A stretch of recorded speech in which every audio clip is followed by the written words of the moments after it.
Welcome to downtown Nashville here at the Davy Crockett Building on a beautiful day. And welcome to the March 24th, 2023 Post-Commission meeting. I call the meeting to order. If everybody would look, when they had a small correction in our agenda, it'll be on the very back page of the agenda. It'll be page 14. Be under the Millersville Police Department. We have one little typo in the agenda. In the last sentence, instead of saying April of 2018, that should be corrected to be April of 2008. And if everybody's had a chance to look through the agenda and approval of the agenda, or any other additions or corrections to the agenda, I'll entertain a motion to approve the agenda. Motion approved. Have a motion to approve. Do I hear second? Second. Motion of the agenda will be Commissioner Spangler. Second will be Senator Jackson on the second. All in favor of the motion indicate by saying aye. Motion carries. Roll call. Commissioner Birchfield, Commissioner Carter, Commissioner Cherry, Commissioner Green, Commissioner Halsey, Commissioner Isbell, Commissioner Jackson, Commissioner Russell, Commissioner Spangler, Commissioner Wagoner, Commissioner Wright, Vice Chair Faulkner, Chairman Parton. Here. You have a quorum. Thank you. Mr. Secretary, if you would please read our disclaimer. All post commissioners have previously agreed to recuse themselves from any vote that would constitute a conflict of interest. The most obvious of these would include issues that involve their own departments or some that they know personally. Because they've already agreed to do this, it should be noted that on routine matters it will be assumed non-verbally that these commissioners have abstained from that vote. In bigger, more controversial issues that may have a more overt conflict of interest, that may have appearance of impropriety, those applicable commissioners will still verbally abstain from those votes. Thank you. If everybody's had a chance to review the minutes from the February 17th, 2023 meeting, any additions or corrections that need to be made? If not, I'll entertain a motion on the last month's minutes. Motion to approve, Faulkner. Motion to approve. Do I hear a second? Second, Commissioner Wright. Thank you. All in favor indicate by saying aye. Opposed? Hearing none. Minutes are approved. Moving on to decertification hearings for March 23rd. All right, we had an informal committee hearing yesterday, and I will just go down the list of what exactly happened and read it into the record. Henry T. McGowan of the Laverne Police Department, default order for termination for violating department policies and procedures. In the case of the Tennessee Department of Safety's Albert L. Smith III, the informal committee recommended that go to the full commission. The Collierville Police Department, Ashton R. Smith, recommendation for decertification. In the, the Memphis Police Department, Demetrius Haley and Emmett Martin, Justin Smith, and that is all three of those default orders based on being terminated for violation of department policies and procedures. With regard to Desmond A. Mills, there is a surrender order, so he has voluntarily surrendered his post commission. And in the issue of the Tennessee Department of Safety and William A. Matsunaga, he had come requesting a settlement, and the informal committee recommended to go ahead and proceed with the hearing coming up in May. Okay, thank you. Commissioners, any discussion or questions on yesterday's informal hearings? Just one point that just for clarification, with the rules we work with, those that we certified were for disciplinary as a terminology. Yes, sir. Thank you, General Secretary. Any other discussion? And it should be noted, too, that anybody who has the recommendation for decertification by the informal committee, if it's approved in the post-commission meeting, they will then receive communication from Post stating that they have 30 days to request that to go in front of the full commission. I just wanted to make that clear so that they don't lose the ability to come in front of the full body of commissioners. Thank you. Any other discussion? If not, I'll entertain a motion.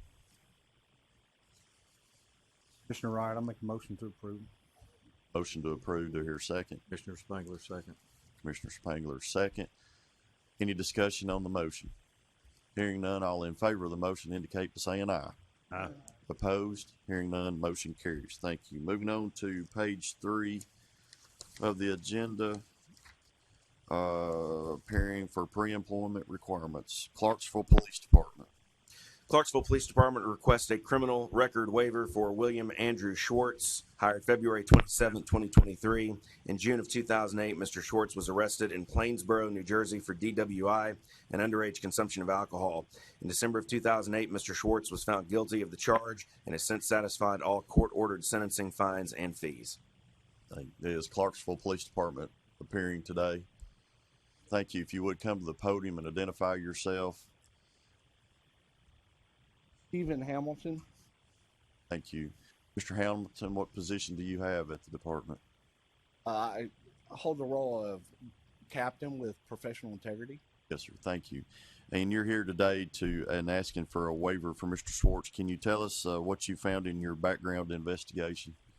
Yes, sir. During our background investigation, the applicant, Mr. Schwartz, at the time, he came in and disclosed to us that he was involved in 2 incidents in 2008 with law enforcement. One of them involved a wreck where he was charged with DWI and using a handheld device.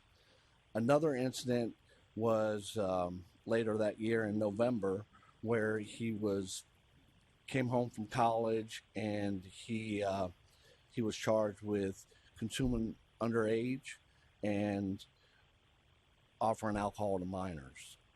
Those cases went to court in 2009. They were consolidated. He took a plea to DUI or DWI and using a handheld device while operating a motor vehicle and consuming under 21. There's nothing on his record today. The only thing that is on his driving history is the DWI out of Plainsboro, New Jersey. There's not an FBI number or nothing. He divulged all this information to us. There's nothing else in his background history. We believe he is actually a good candidate. That's why we submitted a waiver for him to attend the basic police academy.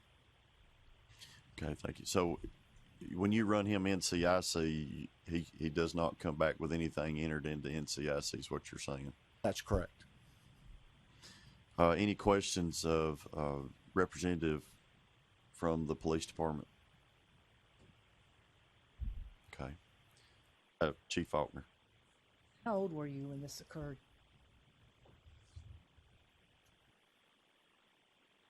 William Schwartz. I was 18 years old, ma'am.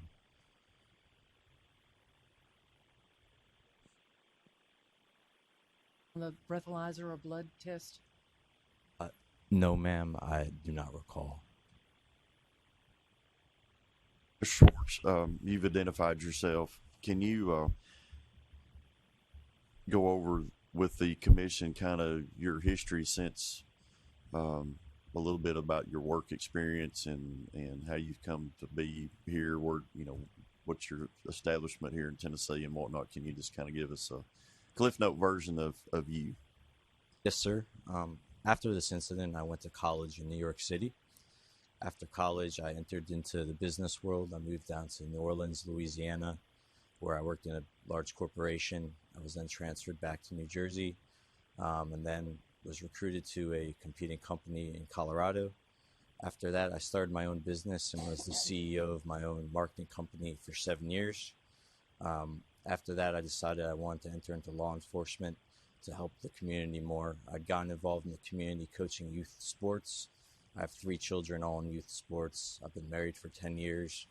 And it would be an honor of mine to serve the city of Clarksville and repay my somewhat debt to society by enforcing a law that luckily taught me a large lesson that I never repeated later in life. Thank you, Commissioners. Any further questions or discussion? I have one question. You in the military? No, sir, I was never in the military.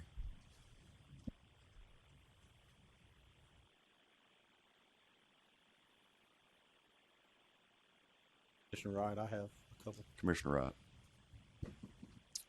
Can you go over the parts about the marijuana in the car? I read in your statement where it says your understanding was it was just suspicion of it being there, but it looked like you might have originally been charged with it. Then they did away with it, but combined some charges together. Sir, I had friends in the car, and I recalled that we were all charged with possession of marijuana, which I was, even at now, I remember not being aware of it. And then I don't believe that, I think the charge was dropped prior to me pleading to the DUI and texting while driving. I believe it was dropped prior to that. And I think the reason is the suspected marijuana wasn't actually marijuana.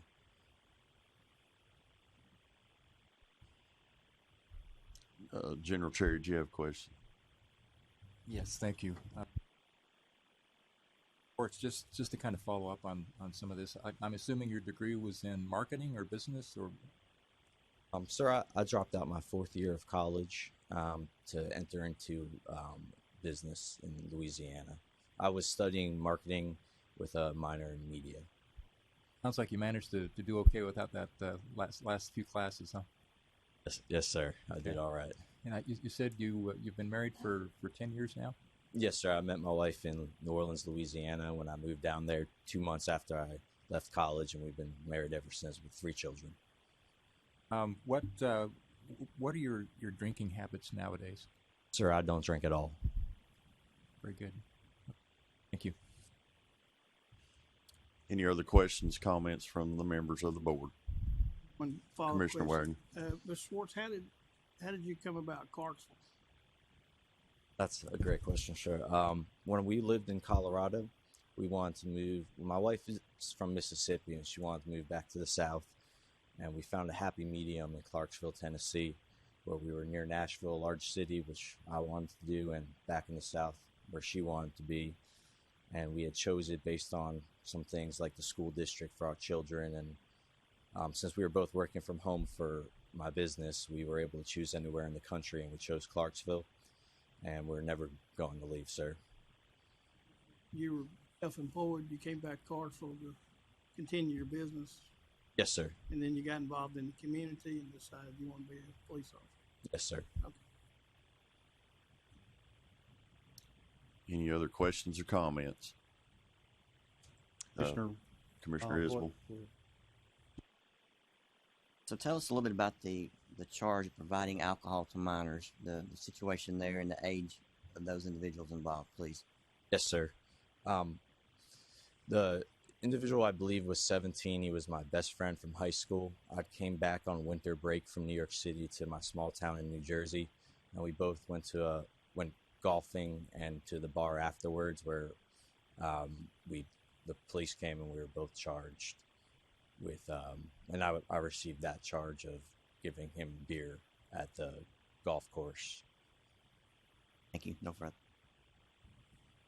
Commissioner Wright, do you have a follow-up? No follow-up. I just make a motion.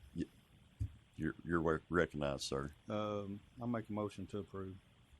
Have a motion to approve. Second. Have a second. Discussion on the motion. Hearing none, all in favor of the motion indicate by saying aye. Aye. Opposed? Hearing none, motion carries. Good luck, sir, Thank you, sir. and make us proud. You all. Moving on, waivers to attend another academy. Claiborne County Sheriff's Office requests a waiver to change academies for Matthew Joseph Lucas Hobson, hired February 13, 2023. In May of 2022, Mr. Hobson attended Walters State Law Enforcement Academy, but did not complete the training due to being terminated The agency is requesting the waiver so Mr. Hobson may attend the Tennessee Law Enforcement Training Academy. Thank you. Claiborne County Sheriff's Office, anybody appearing today? Yes, sir. Lieutenant Ted Brindle and Matthew Hobson. Okay. Thank you. Can you go over a little bit what happened in the background with Mr. Hobson on the reason that he dropped out of Walter State? Yes, sir. Would you like to hear from me or Mr. Hobson himself? It doesn't matter. Whoever wants to speak on the I'll matter. let him. It's fine. Thank you. Yes, sir.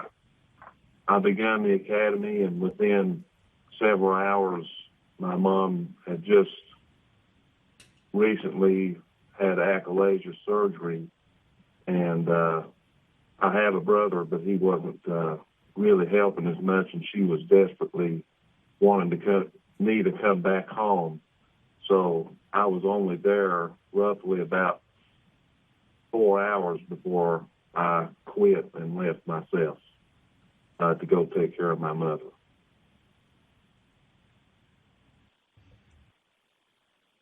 What were you working for an agency at that time, or were you going in independently? I was going in independently, sir. Okay. Any questions of Mr. Hobson from the board?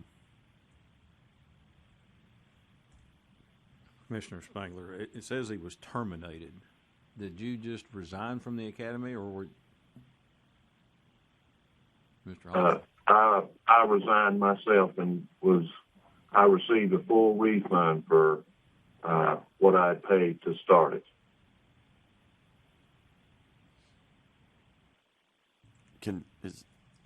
Mr. Bello, Director Bello, can you give us some clarification on this, the terminology on terminated? I don't know. If he wasn't working for an agency, I don't think you can, unless he's under the understanding he fired himself.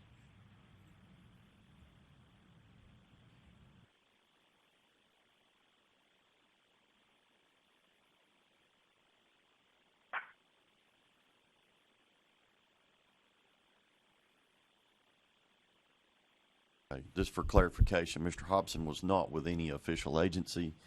He had enrolled, it looks to be, in Walter State to put himself independently through the academy. So evidently he was having trouble at home and decided to drop out of the academy. Is that's some clarification there, Mr. Hobson?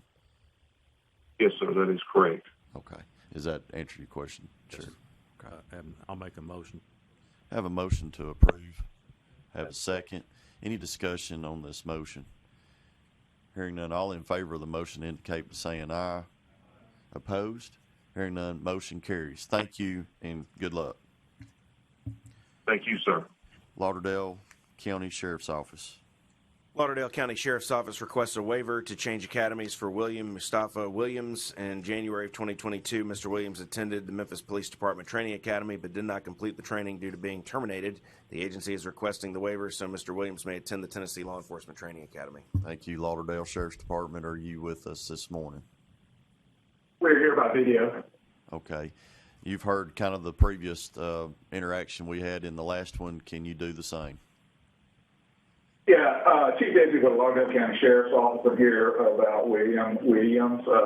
Mr. Williams was employed by the City of Memphis Police Department. He was in the academy where he completed 912 to 960 hours. He was terminated for employment. Background check reveals that Mr. Williams is a member of the National Armed Forces currently, also has no criminal history, no driving record of substantial events. In the background check, also learned, and Mr. Williams was very forthcoming about it, he was in Memphis during the academy. He was at a community event in which he grew up in. At this community event, there were people from the music industry in Memphis, one of them being a rapper that was associated with Young Dolph. He took a photograph with him. This photograph hit Facebook.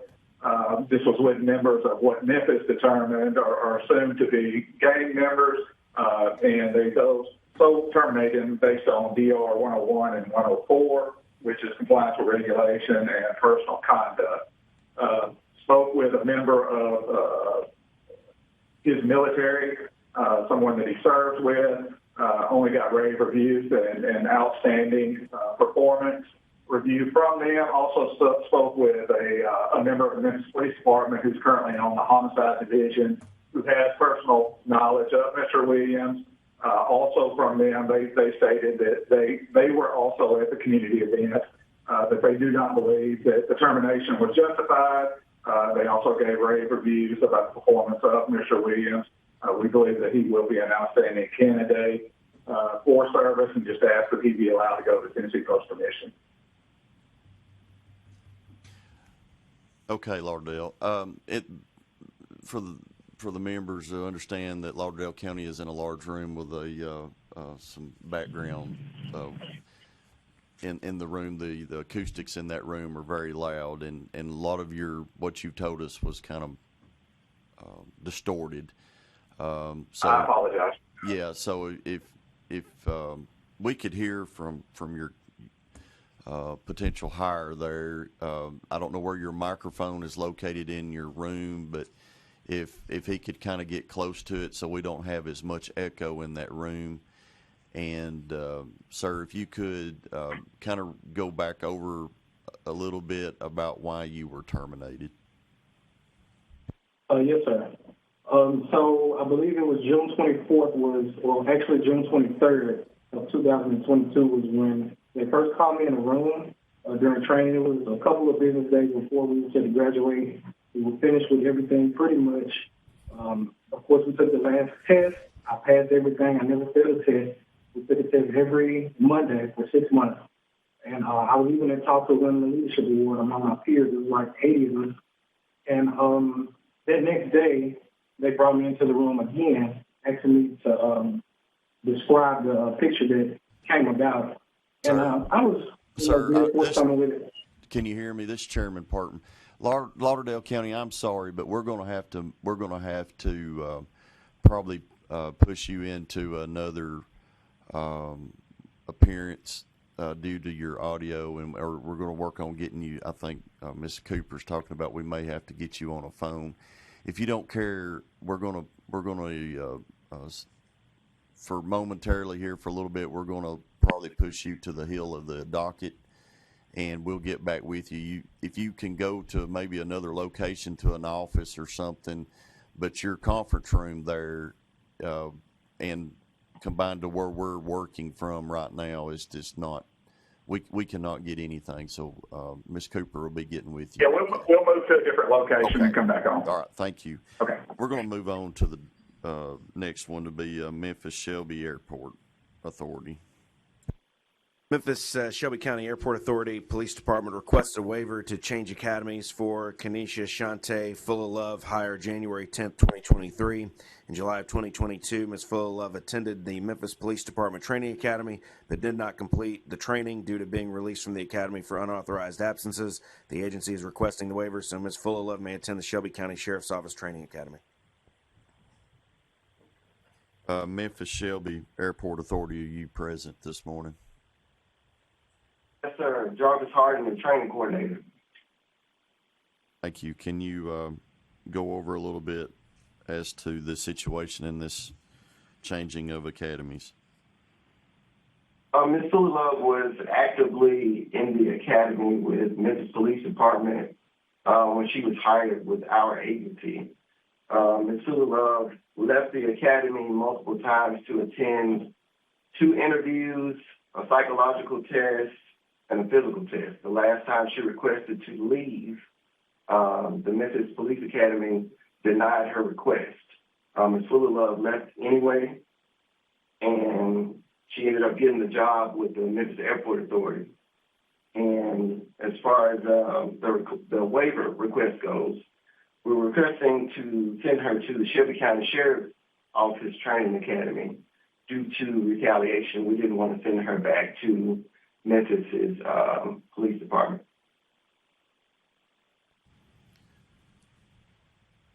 Any questions from the board?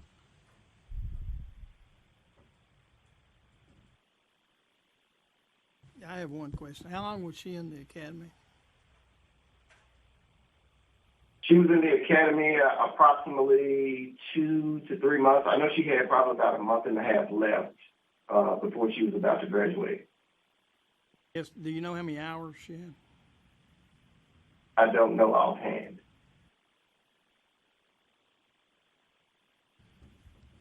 Can you elaborate on what, again, you may have spoke, but again, audio issues a little bit, but can you tell us what her why she was absent and not present for that academy? I mean, can you go over that? I mean, what was her problem?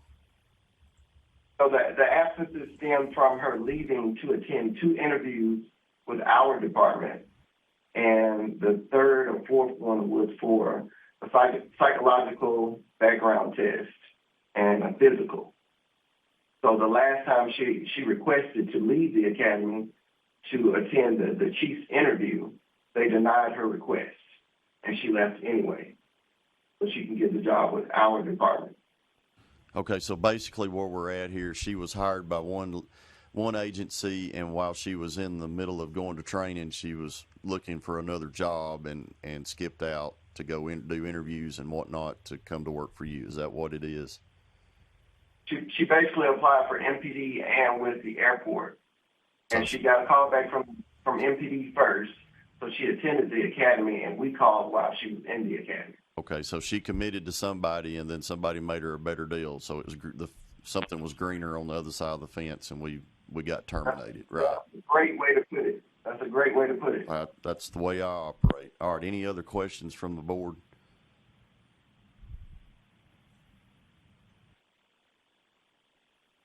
Any discussion?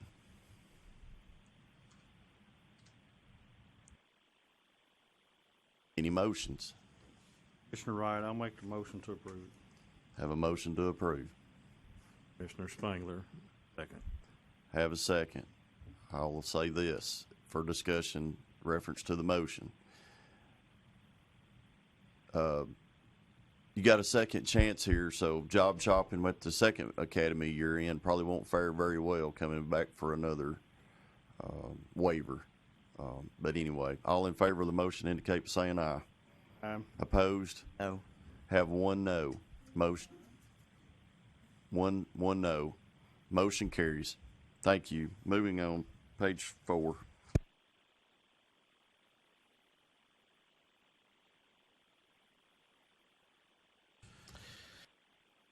All right, page 4. Post-reviewed and administratively approved 15 for post-transition school waivers, and all corresponding documents appeared to be in order and meet or exceed the minimum standards. And you can see the names there in the agenda. We'll make a note to for the record that all the names listed will be that will be voted on attached to the record. In addition, post-reviewed and administratively approved 0 solo waiver requests for the past month. Moving on to page 5, administrative waivers of in-service, Chattanooga Metropolitan Airport. Chattanooga Metropolitan Airport Police requests a waiver of in-service for Janice McCauley Bird, hired July 11, 2022. Ms. Bird completed 27 hours of in-service training, including all mandated topics, but did not complete all the required training for the 2022 calendar year. The waiver will allow both the agency and the officer to remain in compliance with post guidelines. Okay. Chattanooga Airport, are you present this morning? We are present. Okay, can you go over this with us? Hey, this is Sergeant Guerin, the GDI of the airport. At the time last year, Ms. Bird was our chief at the time and was in the transition academy. So that 120 hours was to count toward the 40, along with the 27 hours of the mandates that she completed. However, there were some issues ongoing with her certification.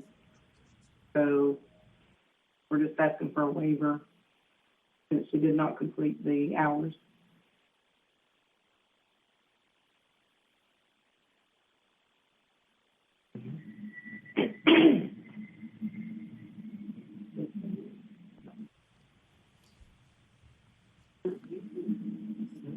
Chattanooga, I think, was this Chief Byrd? Yes, And we had a situation with Chief Byrd not long ago. Is that correct? yes, sir.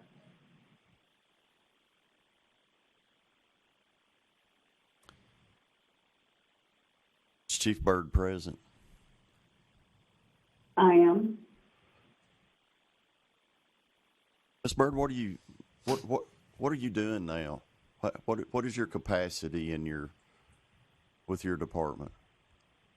I'm the public safety manager. Do you carry a gun? No, sir. Do you drive a patrol car? No, sir. Can you explain to this board why you don't carry a gun and drive a patrol car?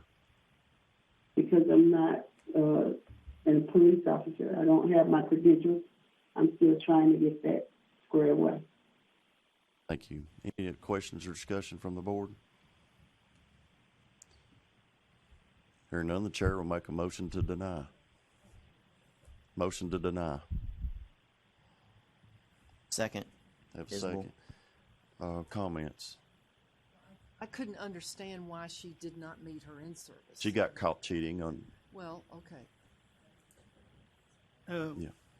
She's been before this board before. If you'll remember, She's not certified now. she's not certified at So all. why were we asking for a waiver? That's the point of my motion. We don't know why. We don't know why this is happening. Ma'am, point of order, please. Have a motion on the floor and a second. Any discussion on the motion? Hearing none, all in favor of the motion indicate by saying aye. Opposed? Motion carries. Thank you. Moving on. Cheatham County Sheriff's Office. Cheatham County Sheriff's Office requests a waiver of in-service for Julio Herberto Gartro, hired September 22nd, 2016. Mr. Gartro completed 40 hours of in-service training but was unable to complete the community involvement mandate for the 2022 calendar year due to transferring to a part-time position. The waiver will allow both the agency and the officer to remain in compliance with post guidelines. And I do apologize for the pronunciation if that was not correct. Cheatham County Sheriff's Office. Agent Glendale Smith, Cheatham County Sheriff's Office, General Departmental Instructor. Good morning. So, upon submitting my in-service for 2022, I had requested that Corporal Gudarobi, who was employed with Cheatham County Sheriff's Office from January 2016 to June 22, after having been previously employed by Metro Nashville Police Department and Tennessee Bureau of Investigation, Uniform Services Division. He's had a long career in law enforcement. He elected to retire. He completed our 2022 in-service in June of 22 and then decided to move on with life in retirement. He was unable to complete his community outreach for 2022, and I requested a waiver on that. He has come back to our department as a part-time court security officer and works approximately 1 to 2 days per month now. Thank you. How are you doing your community outreach? I mean, are you what do y'all participate in those kinds of This things? past year, sir, we had various events that we did. We had that were approved by the sheriff and submitted. Some of those events being our Recovery Quest, which is a large narcotics recovery event. We had our officers participate in it. We had our officers participate in other events such as, this past year we did Shop with a Cop. We did a Creekers Ball event that they have in our community. And so we're utilizing just various events. Like I haven't discussed it with the sheriff yet, but like we were at an event last night that was a Cheatham County Community Coalition town hall meeting on marijuana vapes and youth marijuana use. We had some of our officers there, so I plan on discussing that as one of our events to utilize for this year's trip. It sounds like the department's very active. Yes, sir. Any questions? But what was this Commissioner Wright? What was his retirement date? What was your retirement date? I have it here. He retired on June 24, 2022. So he did not meet the 8-month requirement as well. I apologize that it was 6 months that he was employed with our agency for 2022. So I noticed that this morning.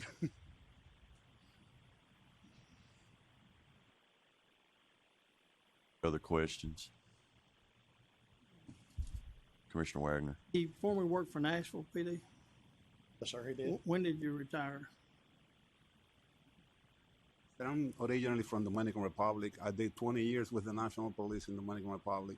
Can you identify yourself for the record? Sir? Can you identify yourself? Julio Gutro. When did you retire from your prior service? The National Police? In 2004. Okay.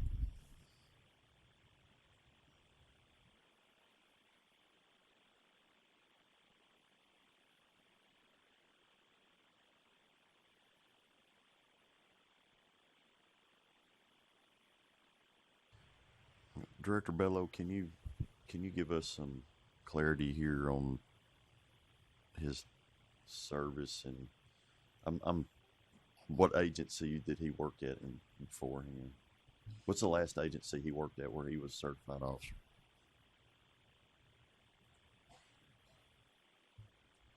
That would have been Cheatham County. Because reserve and part-time officers are also required to complete the 40 hours of in-service training. That's probably why they submitted the waiver. Had he not been part-time, they would not have needed the waiver, but because he stayed on and was still required to complete the in-service, the waiver will keep him in the agency in compliance. Okay, and he's at part-time status right now? That is correct. Okay, all right. So you just part-time deputy and just was a few hours short. Is that correct?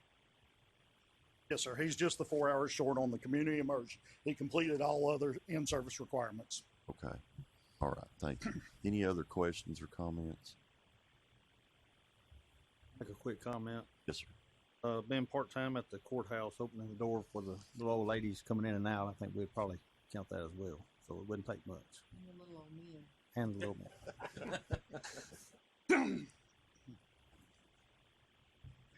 Duly noted. Any other questions or comments? If not, I'll entertain a motion. Motion approved, but I would like to add that he have the 4 hours community immersion as soon as possible. I think the sheriff is acknowledging that. Okay.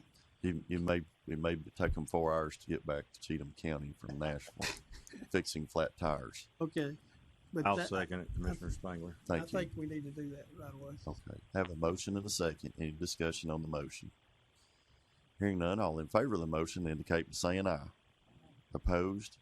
Hearing none, motion carries. Good luck. Thank y'all. And I'd just like to thank you, Sheriff, for obviously requesting a waiver for a part-time officer. Currently those things are not tracked in ACADIS. So, thank you very much for basically calling yourself out on that and bringing them up here. So really appreciate the integrity that shows. It also showed the confusion I had up here because I kept reading part-time and we just don't see that. So you self-reported and we don't really get that. So that shows some serious integrity, especially on the community inversion part, which is basically a department as a whole. So thank you. Appreciate it. Well, I guess you're back up again. Yes, sir. Cheatham County Sheriff's Office requests a waiver of in-service for Jacob Kevin Kent, hired February 18th, 2016. Mr. Kent completed 40 hours of in-service training, but was unable to complete the community involvement mandate for the 2022 calendar year due to an injury sustained on duty. The waiver will allow both the agency and the officer to remain in compliance with post guidelines. Again, Glendale Smith, Cheatham County Sheriff's Office, GDI. Agent Kent suffered an on-the-job injury in October of 2021 during a foot pursuit of a wanted felon. He has been receiving treatment through Workers' Compensation Right Rehabilitation Services with case manager Sherry Dawson since that date.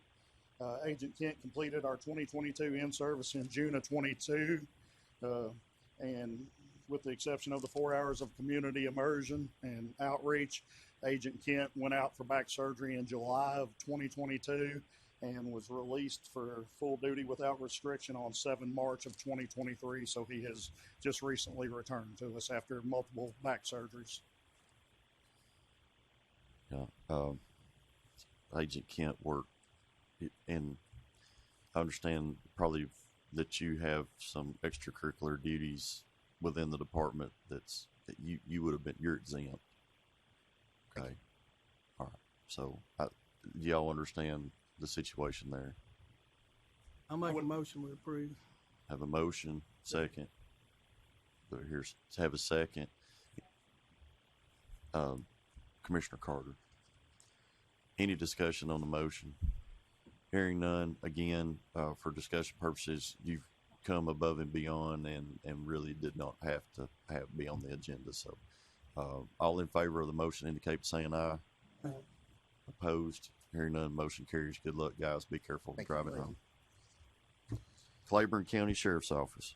Claiborne County Sheriff's Office requests a waiver of in-service for Luke Michael Walsh, hired July 8, 2022. Mr. Walsh was unable to complete the required in-service training for the 2022 calendar year due to the timing of hire and attending transition school. The waiver will allow both the agency and the officer to remain in compliance with post guidelines. Thank you. Claiborne County Sheriff's Office present. Yes, sir. Lieutenant Rocky White, GDI for Claiborne County Sheriff's Office, and Deputy Luke Walsh. Okay, thank you. Can you explain to the board the situation with this request? Mr. Walsh is a former police officer from the state of Florida. He was hired on July the 8th, 2022, here at Claiborne County Sheriff's Office. We were unable to get him into transition school until October. He graduated in December. We were awaiting his graduation for transition school before investing the time into the in-service, and he also attended 40 hours of K-9 training, and he had done community immersion along with firearms training here with our department. Okay. I think December. I'm sorry. No, go ahead, sir. I think December the 14th was his graduation date for transition school. Is he set to complete his in-service training? Is that my understanding? He's set to complete 2023, but we're asking for a waiver because he didn't complete the 40 hours for 2022. Does everybody have an understanding? I do have a question, Commissioner Wright. Yes, sir. So if we graduate basic during that calendar year, in-service is not required, but if we graduate transition, it does not count? So the 128 hours of transition school does not count for in-service. You have to do an additional 40 hours of in-service on top of that. So essentially, an officer that goes through transition school, they've got to do about 4 weeks of training during the year. Transition school doesn't waive or keep you from doing in-service. You still have to do that. Right, I make a motion to approve.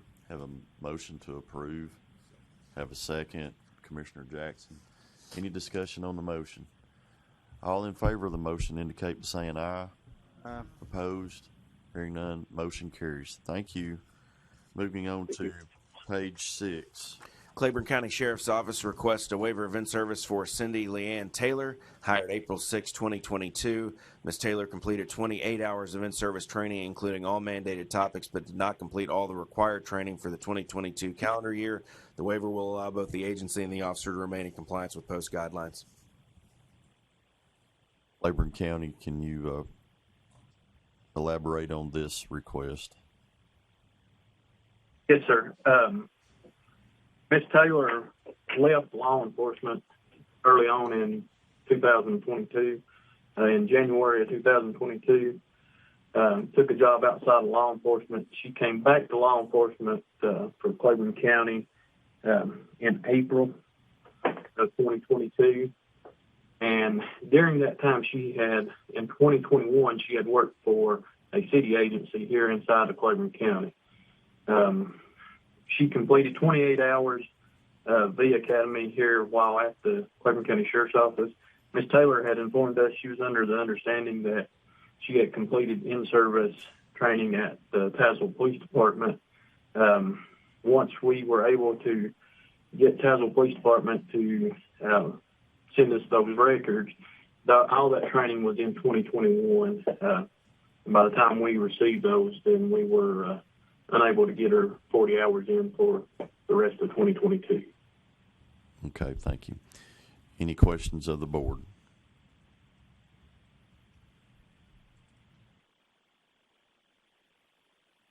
Commissioner Isbell. Just clarify, and looking at the paperwork, it says reason for in-service waiver.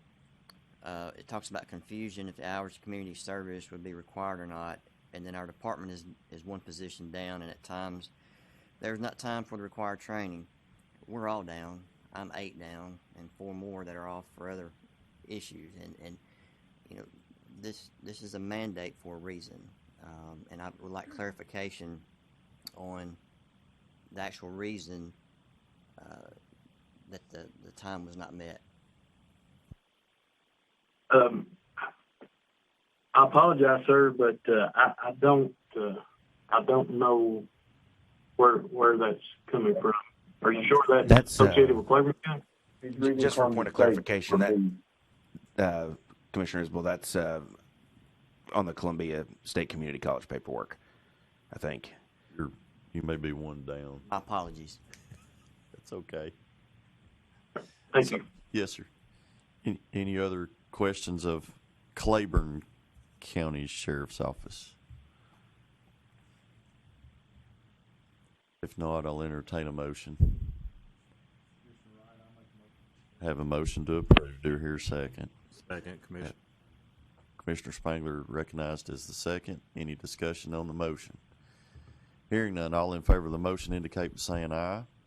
Opposed? Hearing none, motion carries. Thank you, Claiborne County. Now moving on to Columbia State Community Police Department. Columbia State Community College Police Department requests a waiver of in-service for Randall Morton Carroll, hired February 17, 2017. Mr. Carroll completed 32 hours of in-service training, but did not complete the community involvement mandate for the 2022 calendar year. The waiver will allow both the agency and the officer to remain in compliance with post guidelines. Is anybody with Columbia State? Yes, sir. This is Randall Carroll. I'm Chief of the Columbia State Department of Public Safety. And if it's okay with the commission, I'm here to represent my 2 officers, Officer Roy Morris and Officer McLean. This is 100% totally my fault. I did not put the importance on it that I should have. I procrastinated in trying to get the hours completed. I felt wrongly that I could do the hours, which we have completed after the fact, and it would count for 2022. After I had done the hours, got them turned in, I was told that we would have to go in front of the commission and justify my actions. Other than my procrastination and not having taken it as seriously as I should, there's no reason. I can guarantee the commission that it will not happen again if we're allowed to keep our post commission. We have completed the in-service training hours. We have completed the community involvement hours for 2022, even though it was after the fact. We will start anew, and all my officers and myself are actively completing the training hours, and I can guarantee you we will be within the time limits for this year, and this will not happen again if there's any way I can personally keep it from happening. Yes, sir. Thank you. And also, sir, you being Community State College, you do not receive the money stipend for training anyway for your department, right? Or your officers, right? So, correct. So basically, you're trying to do your mandated in service and all the hours that are required. Which being there at a community college, you're probably, and I heard you testify that you're trying to get their hours in. Your officers are probably doing something right now every day, being that you're a community college, that is part of the community inclusion. And you need to think out. I think you're overthinking this a little bit, and particularly in environment that you're in. But just so the board knows that they're not receiving a stipend pay based off of their agency. He's just trying to report to us and trying to keep his agency in compliance with the commission. And Commissioner Isbell, I will recognize you again if you need be. Okay. Any other? Commissioner Wright, he said two. We had three on the agenda. Was there one left out that we need to get into the record? There's two more. The next two on the agenda are Columbia. He said, I believe he said he was representing his two officers, I think. So. Yes, sir. If I may, I'm trying to represent them as well. Do we need to, Commissioner Wright? Do we need to get them all in at one time? Or? Yes. Can we get all three of these are the same from 1, 2, 3 to the bottom of page 6? Is that correct? Yes, sir. Commissioner Wagner, did I hear you say that you went back and that you have completed, all three of you have completed the hours for community immersion? Yes, sir, we did. We did a meet and greet at one of the Columbia State ball games where we immersed ourselves in the crowd, introducing ourselves, introducing our police department, and basically trying to meet as many people. Unfortunately, some people who even attended Columbia State were not aware that we had a post-certified police department, and we wanted to make that fact known, and we immersed ourselves in the crowd at the ball games just to meet and talk to as many people as we possibly could to let them in fact know that we had learned. It's really not the issue of doing it. It was the timing, right? Yes, sir. And that doesn't count for 23, so you have to do it again. You've acknowledged that. Yes, sir. Okay, thank you. Thank you. Commissioner, just point of clarification for my purposes, is that an allowable thing to count? Working at the basketball game? Yeah, I mean, so the way we've approached the community involvement mandate is that we give a high degree of deference to the chief executives, police chief, sheriffs, to determine what qualifies as community involvement.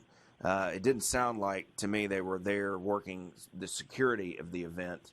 I believe the chief did say that they immersed themselves in the crowd there. So, the training they do this year does not count for last year, but the training they've already done this year counts for this year. So as long as they've done the 2 hours, because it's gone down to 2 hours for this year, then they should be good. But, I mean, I would just encourage, having been a former community college police chief in the Board of Regents system, there is absolutely no reason why you should not get your community involvement in probably in the first month of the year. So, Chief, you've got a wide latitude to decide what counts for that. I think it's the things you do every day. Just as a discussion, I think what Chairman Parton said earlier is true. We overthink this. We overthink this community immersion thing when there's a lot of things that qualify. And it's my understanding when we went back and looked through the recommendation on implementing this, that this was done as a department as a whole, because you can't test. It's part of our in-service, and in our in-service, we take a test at the end of our 40 hours in-service.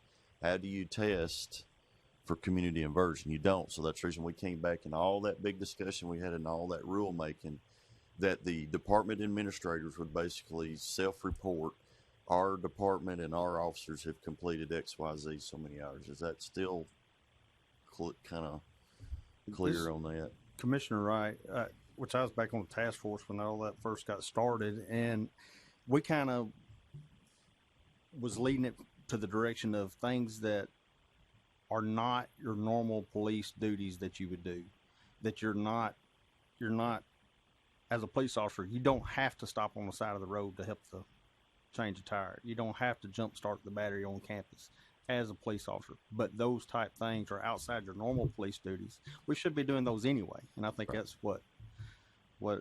Yes, sir, I would agree. We got to do that kind of thing. And like I said, sir, you're on a college campus. I mean, you having a lot more interaction than a deputy sheriff out on patrol working a rural county in Tennessee. I mean, you're in a environment where there's a lot more activities, so to speak, probably. But any other discussion on the motion? Or I'm sorry, we didn't any more discussion on these three individuals here. And very quickly, Chairman, for clarification, if according to legal, if we want to make a motion on all three of these, that's acceptable. Basically, put them together and vote on all three of these at one time. Commissioner Wright, I'll make the motion. We will approve all three. Do we get all three names in record? Columbia State Community College Campus Police Department, Anthony Andre McLean, and Columbia State Community College Police Department, Roy Monroe Morris. And also, for the record, Mr. Carroll. Right. Yes, sir. Thank you. Have a motion and a second. Any discussion on the motion? Hearing none, all in favor of the motion indicate by saying aye. Opposed? Hearing none, motion carries. Thank you. Moving on to page 7. Yes, sir. Moving on to page 7, Harriman Police Department. Harriman Police Department requests a waiver of in-service for Dominique Durez Craig Miles, hired August 23rd, 2021. Mr. Craig Miles completed 43 hours of in-service training but was unable to complete firearms for the 2022 calendar year due to an injury sustained on duty. The waiver will allow both the agency and the officer to remain in compliance with post guidelines. Okay. Harriman Police Department, are you represented this morning? Yes, Captain Darrell Oilby with the Harriman Police Department, and Officer Dominique Craig Miles is here also. Okay, can you explain to the board why this training was not completed for 2022? Yes, sir. We had several firearms dates scheduled throughout the year. We don't have our own range. We have to schedule it through TVA range here. The last one of the year was scheduled for November the 28th. Officer Craig Miles was scheduled to go to that training. On November the 10th, he was injured while searching for a suspect who had fled from a vehicle into a residential area. He fell and sustained an injury to his leg, which required surgery, which he had on the 16th of November. And he's actually still not returned to duty yet. So he was unable to attend that last firearms range that we had scheduled for the year. Okay, thank you. Any questions of the board? I have not a question, but a comment or a question for when he comes back to duty, he has to requalify, correct? Yes, sir, that's correct. Okay. Thank you. Any other questions?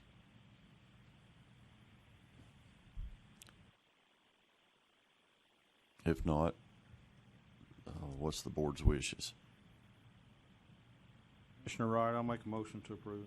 Have a motion to approve. Do I hear a second? Spangler, second. Have a second from Commissioner Spangler. Any discussion on the motion? Hearing none, all in favor of the motion indicate by saying aye. Opposed? Motion carries. Thank you, and thank you, Harriman.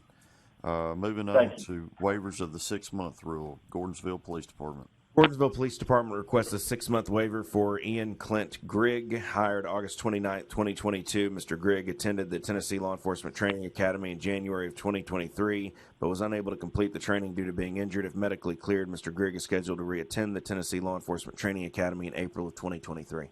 I'll make a motion to approve. Have a second. Any discussion on the motion? Hearing none, all in favor of the motion indicate by saying aye.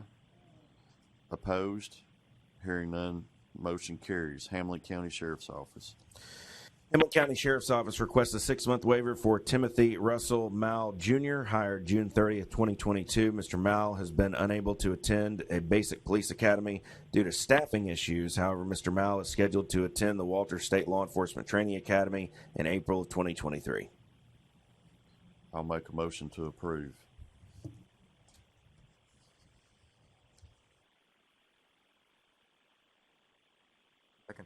Have a second. Any discussion on the motion? Hearing none, all in favor of the motion indicate by saying aye. Opposed? Hearing none, motion carries. Henning Police Department. Henning Police Department requests a 6-month waiver for Cameron Reed, hired August 29, 2022. Mr. Reed attended the Tennessee Law Enforcement Training Academy in January of 2023, but was unable to complete the training due to a medical emergency. Mr. Reed is scheduled to re-attend the Tennessee Law Enforcement Training Academy in April 2023. Any questions on these? I'm sorry to interrupt, but these are just more or less administrative type things. But if you do have any questions, please interrupt the chair and ask questions. So I'm not trying to be pushy. I'm just trying to help us along. Yes, Chief. I have a question. This is the same. Okay.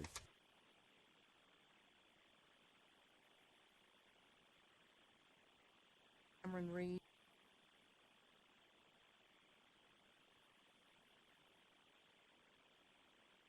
Yes, ma'am, that's correct.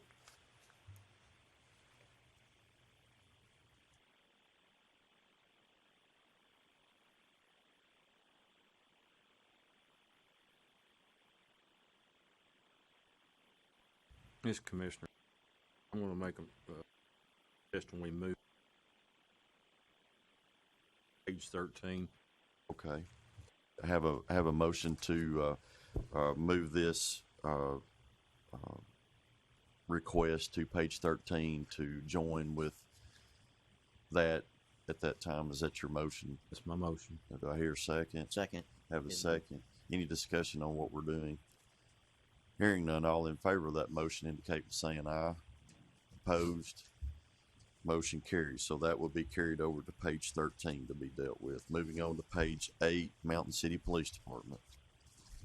Mountain City Police Department requests a 6-month waiver for Elijah Noel Rourke, hired August 22nd, 2022. Mr. Rourke attended the Tennessee Law Enforcement Training Academy in January of 2023, but was unable to complete the training due to a medical emergency. Mr. Rourke is scheduled to re-attend the Tennessee Law Enforcement Training Academy in April of 2023. Any discussion of this request? Have a motion to approve. Or second? Have a second by Commissioner Carter. Any discussion? Hearing none, all in favor of the motion indicate by saying aye.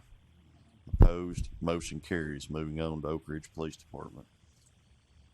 Oak Ridge Police Department requests 2 6-month waivers for Nicole Elizabeth Woodall, hired August 22nd, 2022. Ms. Woodall attended the Walter State Law Enforcement Training Academy in September of 2022, but was unable to complete the training due to being injured in a traffic crash. Once medically cleared, Ms. Woodall will re-attend the Walter State Training Academy.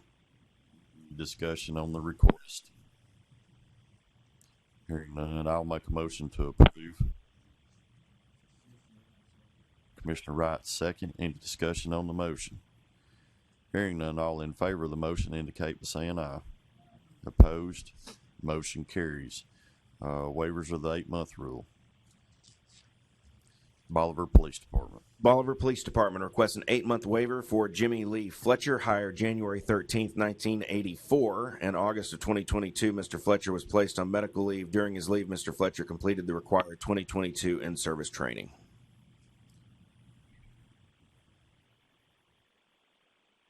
Any discussion on the request?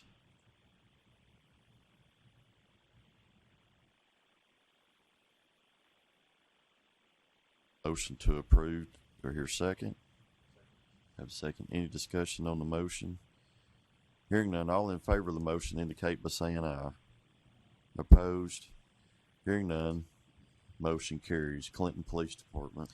Clinton Police Department requests an 8-month waiver for Aubrey Deshay Chapman, hired January 11th, 2018. On March 28, 2022, Ms. Chapman was involved in an on-duty vehicle crash and placed on medical leave.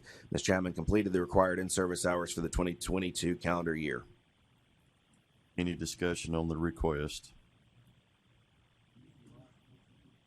We got motion by Commissioner Wright and second by Commissioner Wagner.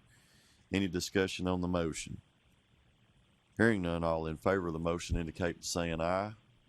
Opposed? Hearing none, motion carries. We down to Harriman. We are.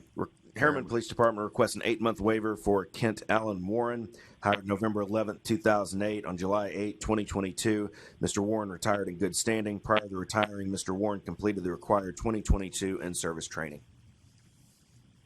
Any discussion on the request? Have a motion to approve. Do I hear a second? Second, Spangler. Have a second. Any discussion on the motion? Hearing none, all in favor of the motion indicate by saying aye. Opposed? Motion carries. Page 9, Lawrenceburg Police Department.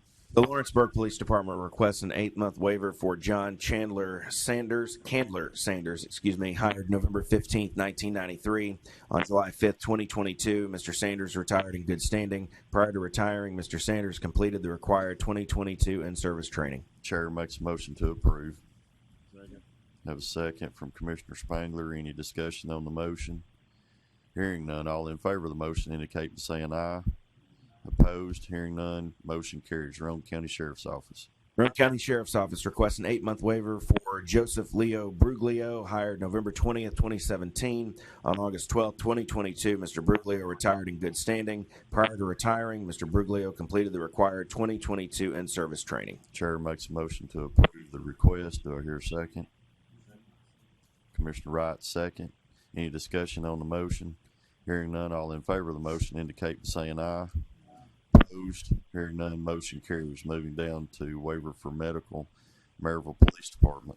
The Maryville Police Department requests a waiver of in-service for Sharon Annette Moore, hired July 14th, 1990. On August 4th, 2022, Ms. Moore was placed on medical leave and was unable to complete the required in-service training for the 2022 calendar year. The waiver will allow both the agency and the officer to remain in compliance with post guidelines.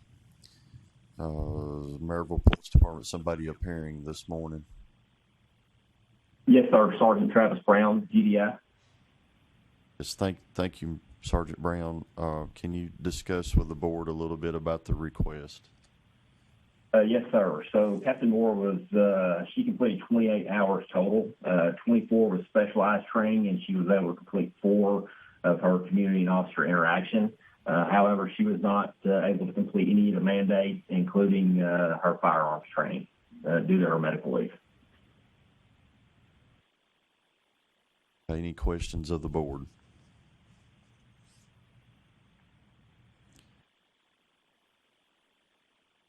Have a motion to approve. Commissioner Wright is second. Any discussion on the motion? Hearing none, all in favor of the motion indicate by saying aye. Opposed?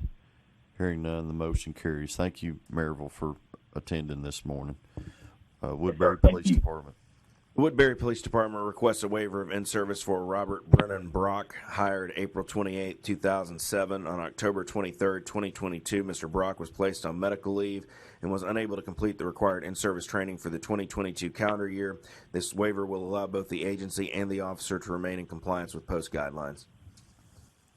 Woodbury Police Department, are you appearing this morning? Yes, sir. Chief Womack and Officer Brock here. Yes, sir. Can you tell the board what happened here? Officer Brock suffered a stroke. He was finally cleared to come back to work the 1st of March. Okay. How's he feeling now? He seems to be doing well. Good. Doing pretty well. Okay. Any discussion? Commissioner Wright, I have a question. Do we know how many hours he got in 2022 before October 23rd? 27. 27. Yes, sir.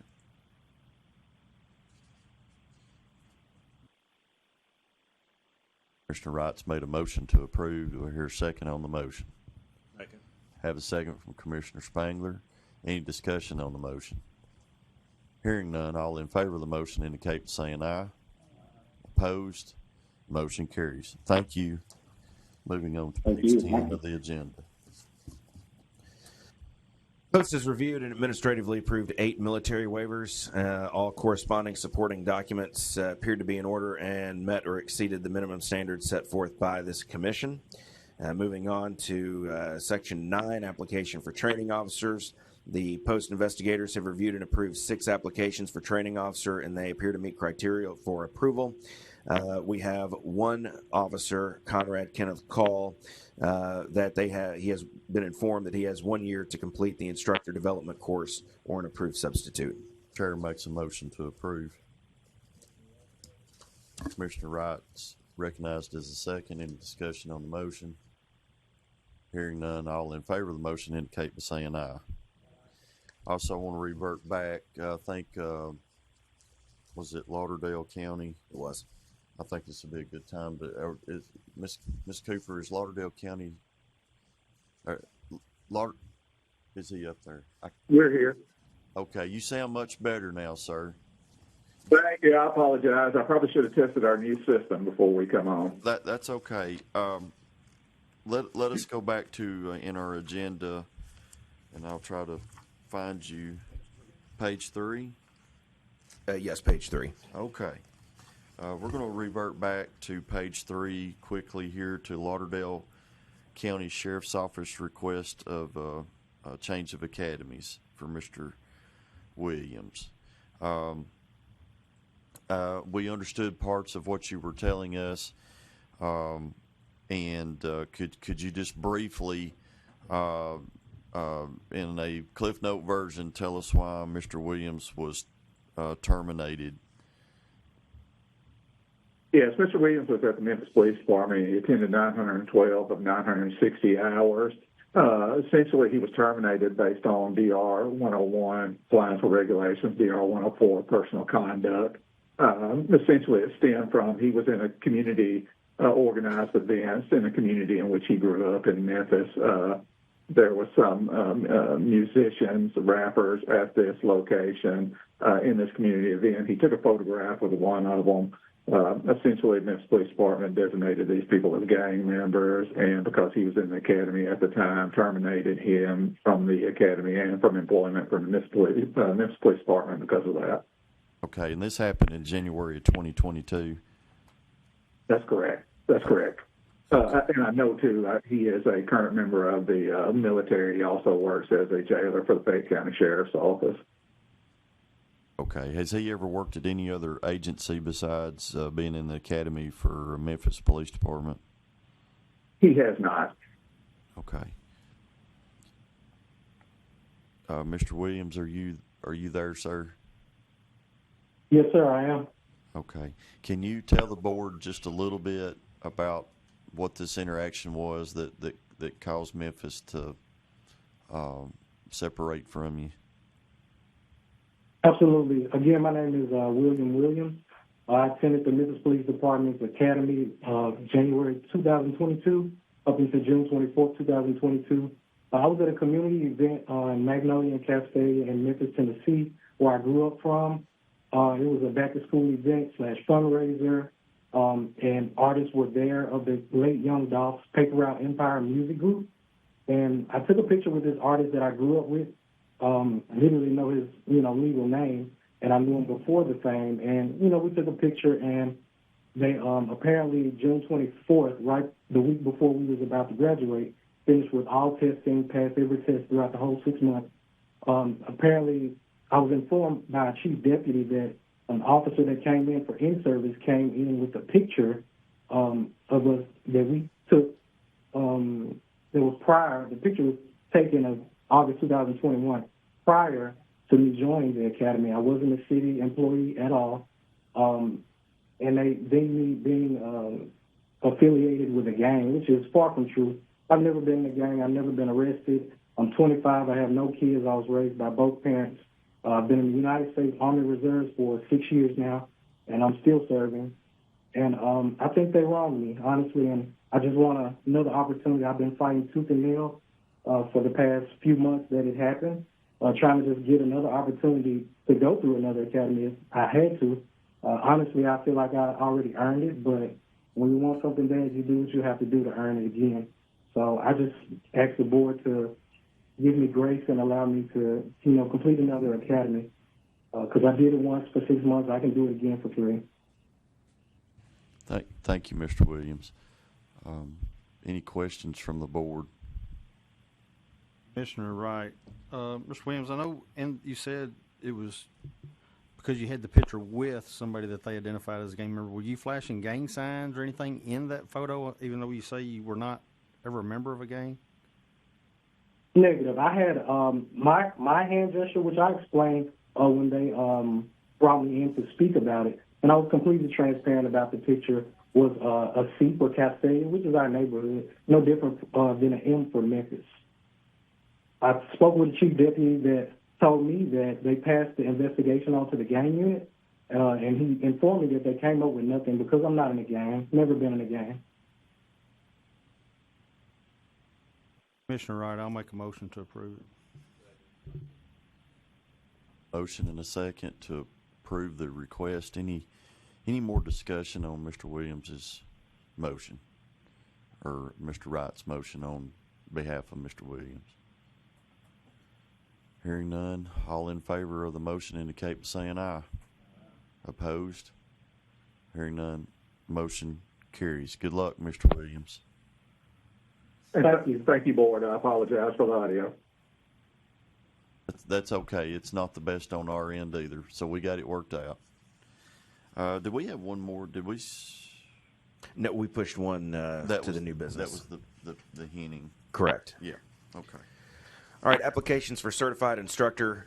Post investigators reviewed and approved 25 applications for certified instructor, and they appear to be in order and meet the standards. They've completed the hours required at courses. There are none that require 1 year to complete instructor development. There are 9 officers that are in the agenda that will be added to the record that require a 1 year waiver of the 1 year training officer requirement. Chair makes a motion to approve. Have a second by Commissioner Wagner. Any discussion on the motions? Hearing none, all in favor of the motion indicate by saying aye.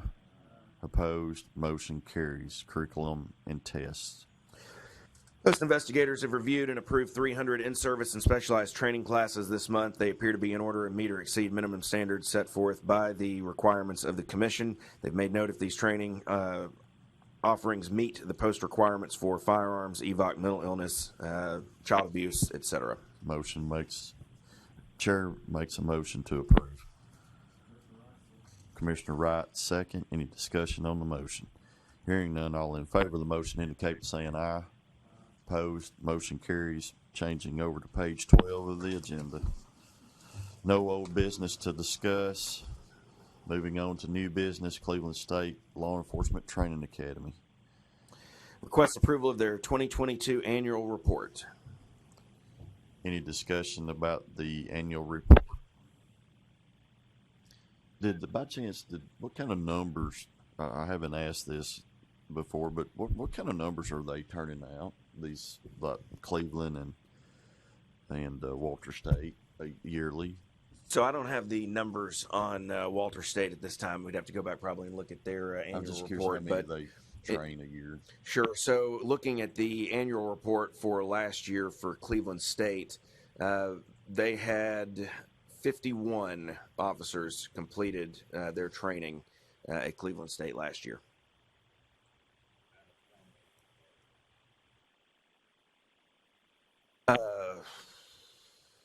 Three. Yeah. We never have really had any stats on that, have we, Sheriff? We can compile that. It'd just be, not that we're trying to give you anything else to do. It'd just be general discussion that we might know in case something, who knows, the state legislature might like to see that sometime. Anyway, Chair makes a motion to approve the report. I have a second from Commissioner Wagner. Any discussion on the motion? Hearing none, all in favor to approve Cleveland State's yearly annual report indicate by saying aye. Opposed? Hearing none, motion carries. Knoxville Police Department Training Academy. The KPD Training Academy requests approval of their 2022 annual report. Any discussion? Hearing none, the Chair makes a motion to approve. Second. Have a second by Commissioner Isbell. Any discussion on the motion? Hearing none, all in favor of the motion indicate by saying aye. Opposed? Hearing none, motion carries. Moving on to Memphis Police Department. The Memphis Police Department requests the 2021 salary supplement be issued for Militia Monet Nelson, hired March 20th, 2017. Miss Nelson was on medical leave from May 9th, 2021 to June 18th, 2021. Miss Nelson completed the required in-service training for the 2021 calendar year on December 28th, 2021. I understand is Miss Nelson in Memphis Police Department appearing this morning.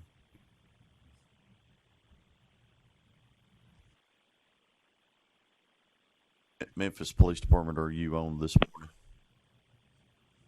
They're muted.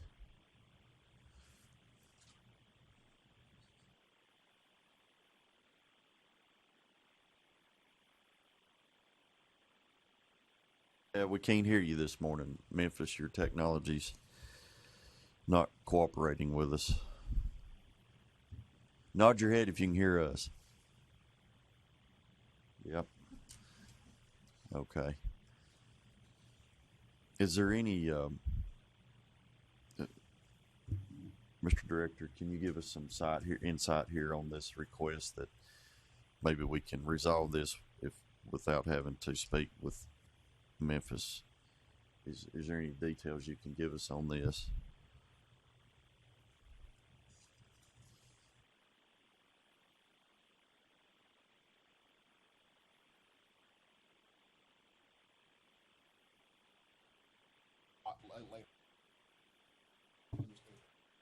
Okay, is that something that Memphis is in compliance and you're good with, and your staff is there any thing here that's of any controversy, I should say? No, we got with Memphis to make sure everything is up to snuff and before we put it on. So okay, Memphis, did you hear all that?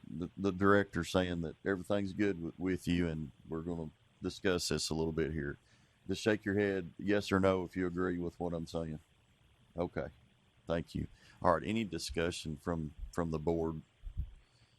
I'll entertain a motion. Have a motion to approve.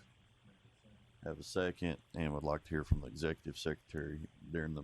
No, I was just going to ask our team to clarify specifically why this was not reported with the original in-service.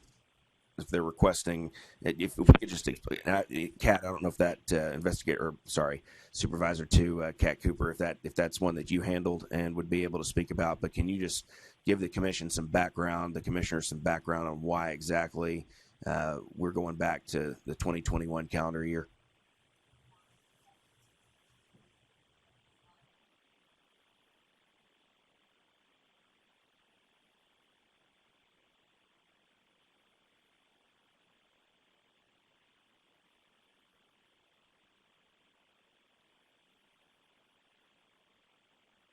And just to, I guess, as a point to clarify, we're going back to 2021 and going to be paying them, unless I'm mistaken, out of our current budget for salary supplement, which this is not a huge amount when you look at two officers, but it does set a precedent. And the mistake was not the state that made that mistake for salary supplement. It was the department. Is that going to be the same case in the next request too?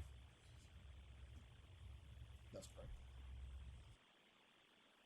We address these legal counsel at the same time like we did these others. Okay. So any further, Memphis? You realize you're going to have to let your mass staff know that the state budgets out this money ahead of time per officers in the state, and if we make a history, so to speak, I don't know, we've got a motion on here, but if we keep doing this, we can get in a financial quagmire with the state's finance department on paying this out because the money comes from the state to Memphis. Do you understand? You're acknowledging your head. Okay. So we want to be very careful on this moving forward. Okay. Because if we start getting, and this goes to all agencies in the state, if we get a lot of requests like this, there's a good chance they're going to be denied because money may not be there. Okay? All right. Have a motion and a second on the floor. Any further discussion? Hearing none, all in favor of the motion indicate by saying aye. Opposed? Hearing none, motion carries. And that's also for the record, Mr. Secretary, if you would, put both names in the record. That same would Okay, carry the so same we're vote. together. Together, Okay. yes. I was going to ask for clarification, but thank Yes, that would be for Officer Nelson and Officer Harris of the Memphis Police Department. Now, moving on to the top of page 13. So we have several people here appearing from Henning. If you would like, Chairman, I can read each one of these, and then we can have Henning come up. We can have our investigator deliver the report, and then we can speak with all the parties together. If you're Please good with do that. so. Anything we can compile. Okay, so this is a post-investigative report, follow-up investigation for involving Mayor Quentin Reed, Chief of Police Rita Mae Burnett, and Cameron Reed, as well as Trayvon Devon Thompson Sr. And so we will let our post-investigator explain exactly what he investigated and also what the findings were. And if you would, just for the record and our new court reporter, please state your name for the record and spell it, please. Investigator Kevin Krieb, Krieb. So Post received a complaint that the Henning Police Department was working uncertified officers. So myself and Assistant Director Bello went there February 24th of this year, and we spoke with the Chief of Police, Ms. Burnett, who's present today. She was not present at the time of getting to the police department. She worked 2 to 10 that day. Her staff called her. She came to the police department at her free will. We explained our concerns and why we were there, and she totally told us that she has been working officers that are uncertified on the road. She said she's been getting a lot of pressure from her mayor, who's also present today, to work these uncertified officers on the road. She did bring up that one of the officers, I believe it's Officer Reed, also has a take-home car, and he's in uniform going back and forth to his house in a marked patrol car who's uncertified. Ms. Burnett, she totally was cooperative during the investigation. She told us that she was aware of the issue and that she was going to correct it immediately when we left that office that day. Is the mayor here too? Yes. The white and green. Please come forward. Ms. Burnett did say she was getting pressure from Mr. Reed, the mayor, to work these uncertified officers while she was at the office doing other tasks. Yeah, I'd like for him to explain that to this board. Mr. Mayor, do you understand the allegations that are brought forth to the state of Tennessee in this board about your police department? Yes, sir. Can you explain, are you and your mayor, board, and alderman hiring officers that are not going to the police academy, and can you explain that? Officer Reed went to the academy, I believe, in January of this year. I think he wants to say he got sick.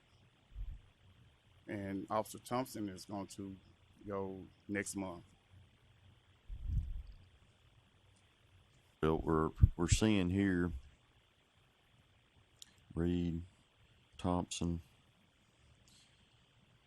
and has there been some political pressure to your police chief to be out of compliance for the department in the city of Henning? Well, sir. There's not. How many officers do your police department have? We only have 3. You only have 3? Yes, sir. Okay.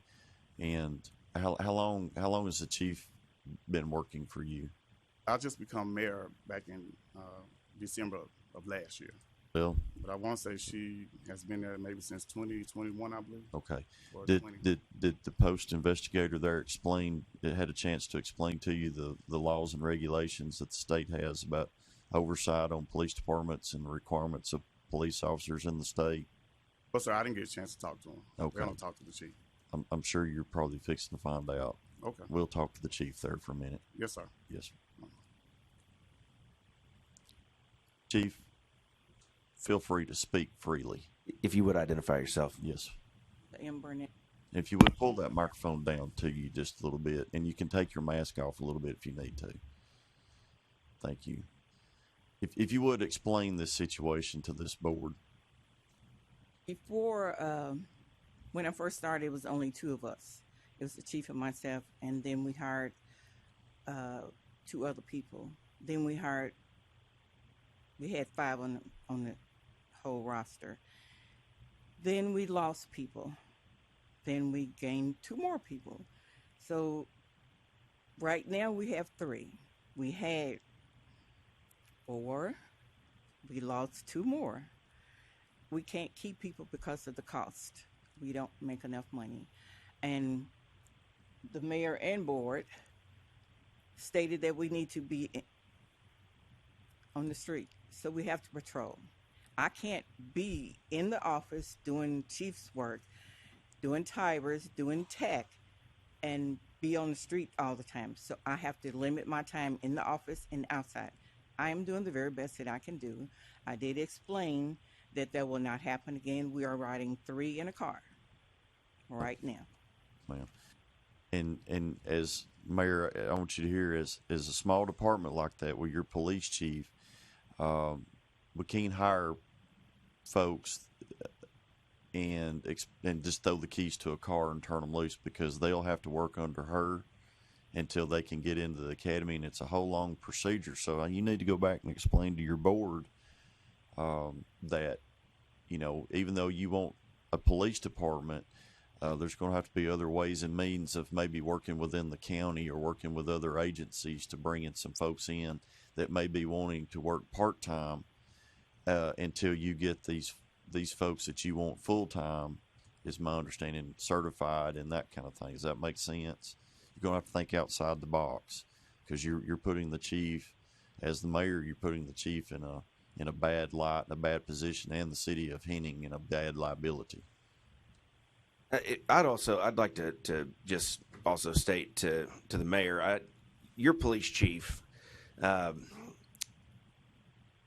What's the best way to put this? So, Chief Burnett and I met when I believe you came through transition school last year. Was it sometime maybe first quarter of the year, somewhere in there? And I discovered that your police chief is having to pay for people to come to transition school, having to consider, you know, potentially paying out of her own pocket to send people to the police academy. So the city really needs to support the law enforcement agency, give them support, not pressure to work uncertified officers in a car together. Chief, I don't know how you do it. You're dedicated to your city. It's obvious. But anyway, so members of the board, questions, comments? Commissioner Spangler. Just a comment to the mayor as well. If this board could have decertified your agency and you wouldn't have a police department.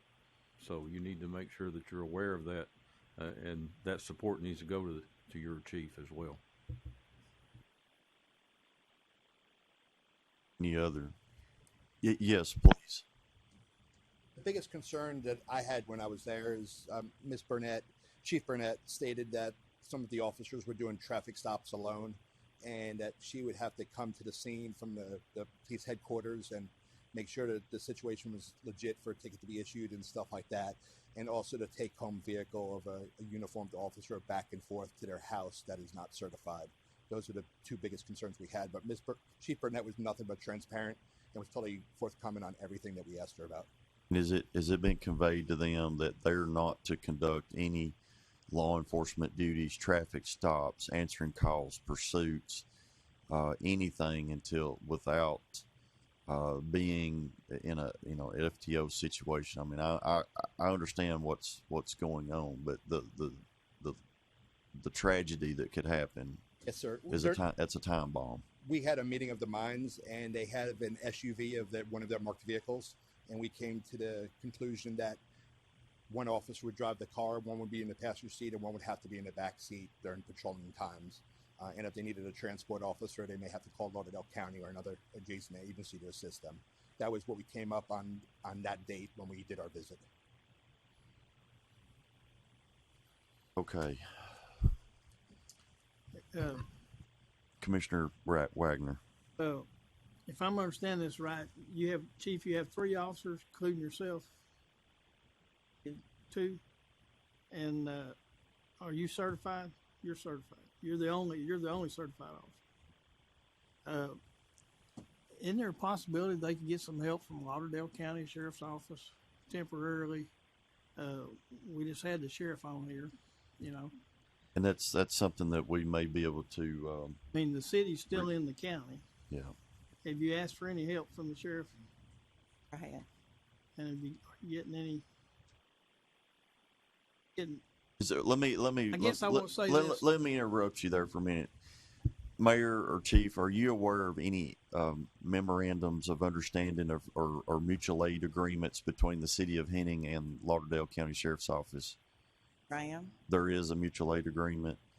Okay. I've asked them in writing for help. Okay. Have you made, as a city police chief, do you have a new sheriff in Lauderdale County? Yes, sir. Okay. Do you and him communicate? Sir, we had a sit-down meeting. Okay. And have you communicated a request to him as the chief law enforcement officer of the county of your situation? And what has been his response? He'll help any way he can. Okay. If you can keep that door of communication open and always reach out for that mutual aid. And do you see deputy sheriffs come through the city of Henning at day or night, or are they there serving papers, or kind of give us a little indication? But they're there serving papers, and occasionally they may come through, not like I would like. We're working 12 to 8, 1 to 9, 3 to 11 to have support at night. Day shift is pretty much okay, but we need help in the nighttime. So do you think you and he and the district attorney general in your district could all three sit down and maybe you explain that you're not going to have anybody in a second or third shift, and that the sheriff's office will have to answer the 911 calls within the city of Henning, because that would be the sheriff's responsibility if the doors are not open at the Henning Police Department? Sir, I've had that conversation. Okay. All right. I guess what I was thinking about, both your officers are going to academy in April, so you're not going to have anybody. So, Mayor, my suggestion, or maybe you've already done this, we need to talk to the sheriff and county commissioner, whoever, to get a little help until she gets her certified officers back. That's one way I look at it, you know, and like the chair says, people that are not certified out there enforcing the law and acting as police officers is just not going to get it. Yeah. Yeah, so you sort of inherited what's going on. I understand. All right, thank you. But by chance, Lauderdale County, are you still on? I am. Are you understanding what we're saying? Yes, we have actually had a meeting with the mayor and also with the chief of Henning. We currently are responding to calls right now. Essentially, we have a process in place to where we answer a call, they're not available. We do forward the reporting and information to the chief. They follow up on those calls when they are in duty, but we do have a current understanding of where we are participating in assistance and answering calls as needed. Okay. So their two officers are probably going to go to orientation today. And then they'll be going into the next academy class, which will be coming up in a couple of weeks. So you're going to have the chief of police only there by herself in Henning is the way it's looking. So please, from one sheriff to another sheriff, please help the city of Henning under y'all's responsibility there, okay? Oh, absolutely. We're here. We'll do whatever is needed. Okay. Board members, y'all have any other questions? And we can start, if not, we can start addressing these requests in the... Commissioner Wright, I have a few. Yep, Commissioner Wright, you're recognized. Looking to see who was up there first. Chief, what is the starting salary for your officers? $14.50. $14.50 an hour.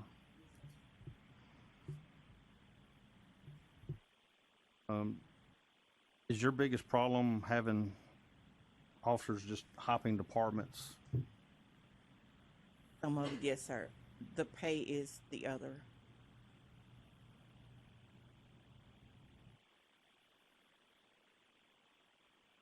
And this may be a question for the mayor. Do we know what the population of Henning is? Well, I'm gonna say about maybe 600. Oh, 8.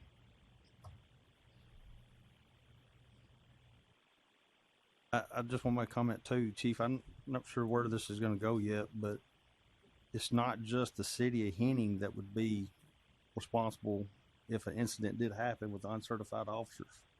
You would also be drug into that liability as well personally. That's not something that I would be willing to put myself in at all.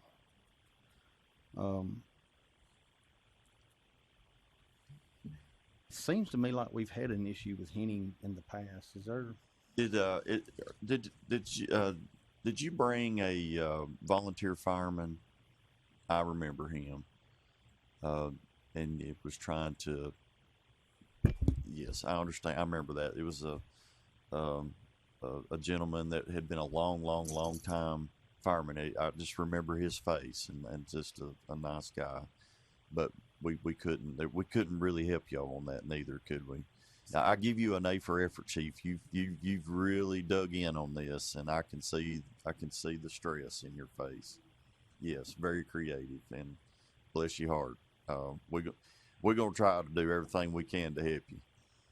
Yeah, go ahead, Commissioner Wright. I mean, I'm not sure what the board's going to wind up doing, but almost my suggestion would be if we did decertify the Henning Police Department in Lauderdale County, hire the chief.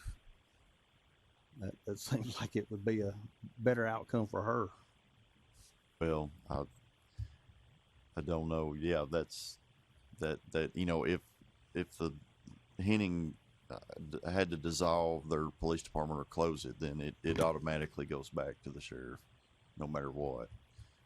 But I would hate to see the chief lose her job because we don't know what would happen there. There's no guarantees that would happen, but we see this every once in a while across the state in some of these smaller cities. Departments exist today and are gone tomorrow. Any other questions of the chief or the mayor from the board? So do we need to, on the top of page 13, how do we need to proceed here, Mr. Secretary, on well, I believe you could just accept the report. You could determine if this needs to be, I guess, sent to an informal committee. And also, we have that issue with Cameron Reed, the waiver, back on page 7 that we'll need to take up as well, just as a reminder. Okay.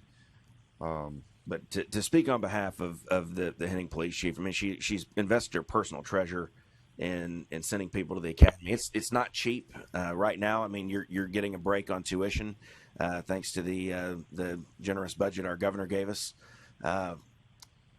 But prior to the tuition cost sharing plan that we have in place, we were looking at over $3,000 to send somebody to basic training. Your chief personally paying for somebody to attend the academy out of her own pocket.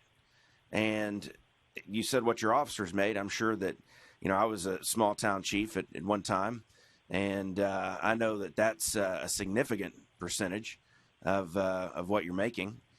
And so, I mean, I guess I'm speaking on behalf of Chief Burnett.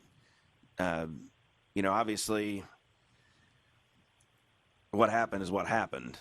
But she was honest, completely honest with our investigator, and has invested thousands of dollars of her own money into the city's police department, just to make that clarification. Yeah, I make a suggestion to the chief that she try to recoup those funds too, some way, somehow.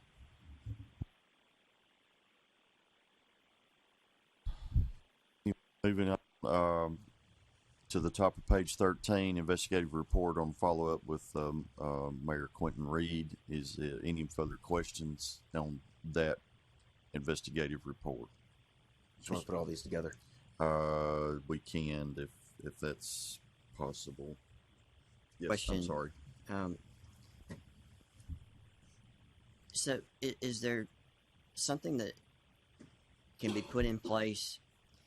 I don't know if sanction is the right word or not, and I'm not necessarily on the chief, but the city of Henning to ensure that this doesn't continue to happen. We've all been made aware of this. We see the problem. Don't know that problem is going to get any better anytime soon.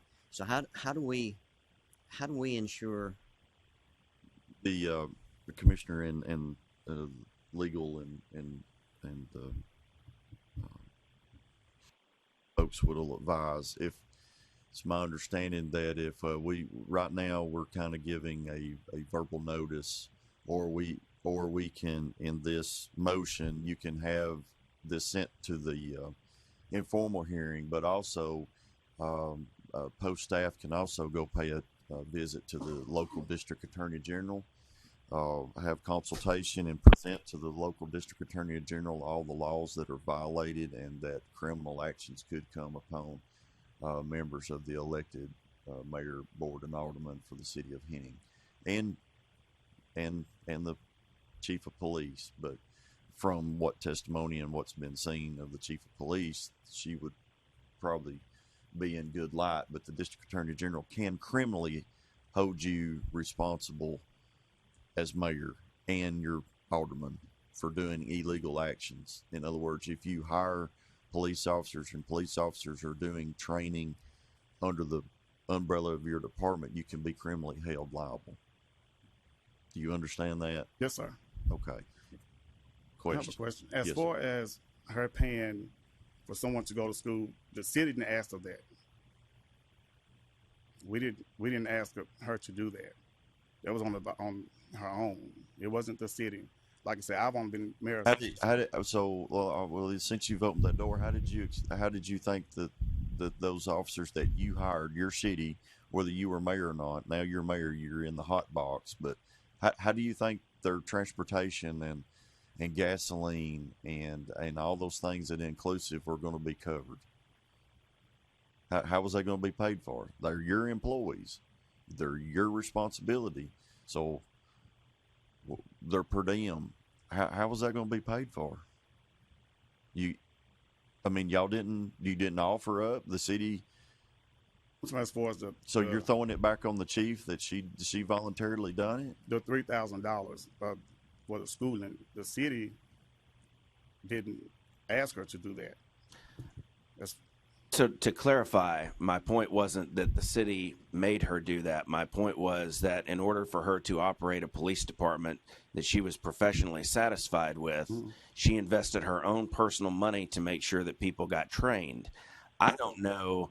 I don't know how many people pay for their officers to go through the academy themselves personally as a chief, but I'm going to bet that number is probably one.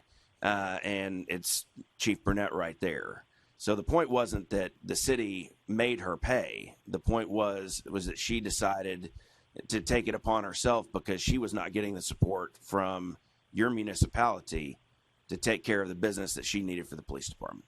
That was the point. And my points to be is when you get back to Henning, you sit down with whoever's the financial guru in your city. Yes, sir. And you find out how much money you owe this police chief.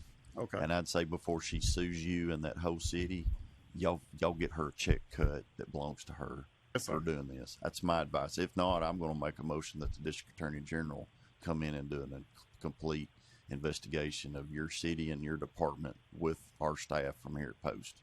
Yes, sir. And they will go through you like a fine tooth comb. Okay. Yes, sir. You understand what we're telling you? Yes, sir. Uh-huh. Okay. Moving on. Do I hear a motion how to handle these requests? Commissioner Wright, I still have a question. You got a question? I'm sorry. Go ahead. I still have a question too.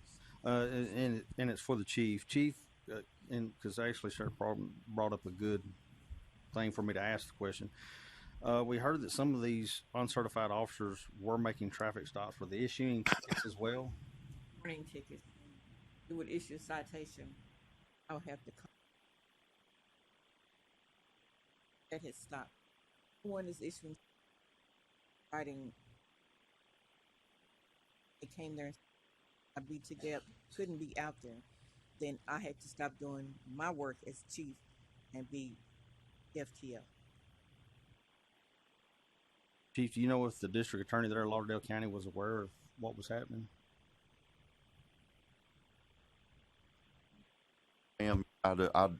I have to inform you, and I know this is odd and this board doesn't, but you understand your rights. Do you understand your constitutional rights? You have the right to remain silent. I do not want you to. I want you to. I mean, we're to that point. I'll pull back my question, and I'll just make a comment. As chair of the board, I want to inform the chief of her rights. I'm just going to pull back to one more comment. Chief, there's several departments sitting here around this table that I'm sure are taking applications. No more questions. I've got one comment before we move on, and this is for the mayor. You've got 2 officers going to academy in April. Yes, sir. Or is the city of Henning paying for them to go? If they paid? Well, the governor's paying for that, so that's we got extra- $24 million. extra Yes, money. sir. So we got a perk on that, dude. Yes. Okay, well that's good. Won't cost. They actually have orientation at this afternoon. Okay. So we will see them later. All right, thank you. Commissioner Isbell, you're recognized. I'd like to make a motion that we accept the post-investigative report and it in its entirety is turned over to the local district attorney general for review. And I will second that motion with an additional to that we, what's a proper time frame? 3 months? We can do it in 3 months, revisit. And then bring this matter back to this board within 3 months. And when at that time, we should have something back. Is that okay? Does everybody understand the motion and the second? Any discussion on that?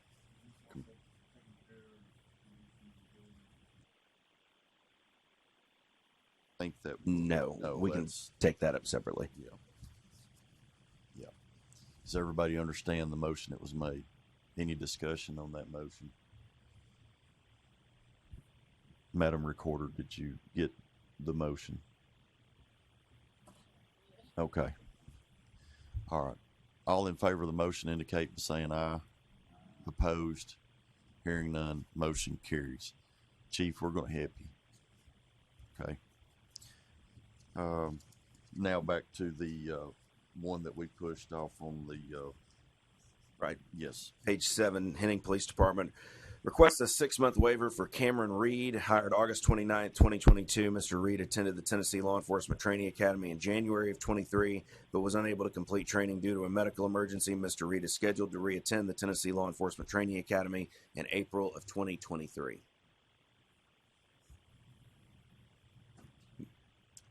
Mr. Reed, Chief Burnett.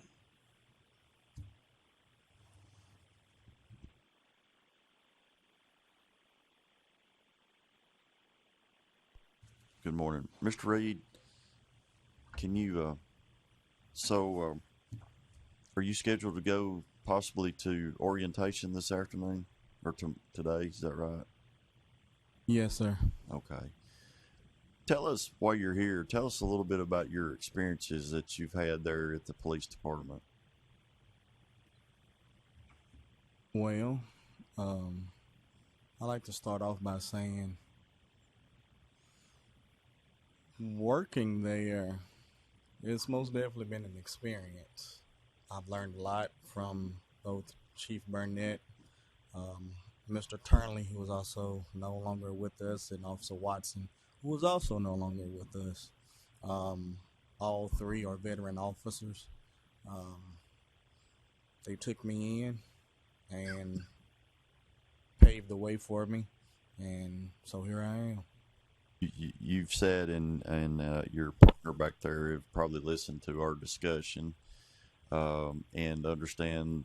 I hope you understand we're not fussing at you. We're just fussing at the system that your situation you're in, because in today's time of the liability and all the laws and the requirements. So we want to make sure that you don't get hurt and that you're liable and your chief is, covered as well, that all of you are covered in the city of Henning. So, sometimes they don't think, and it can get them in some serious trouble.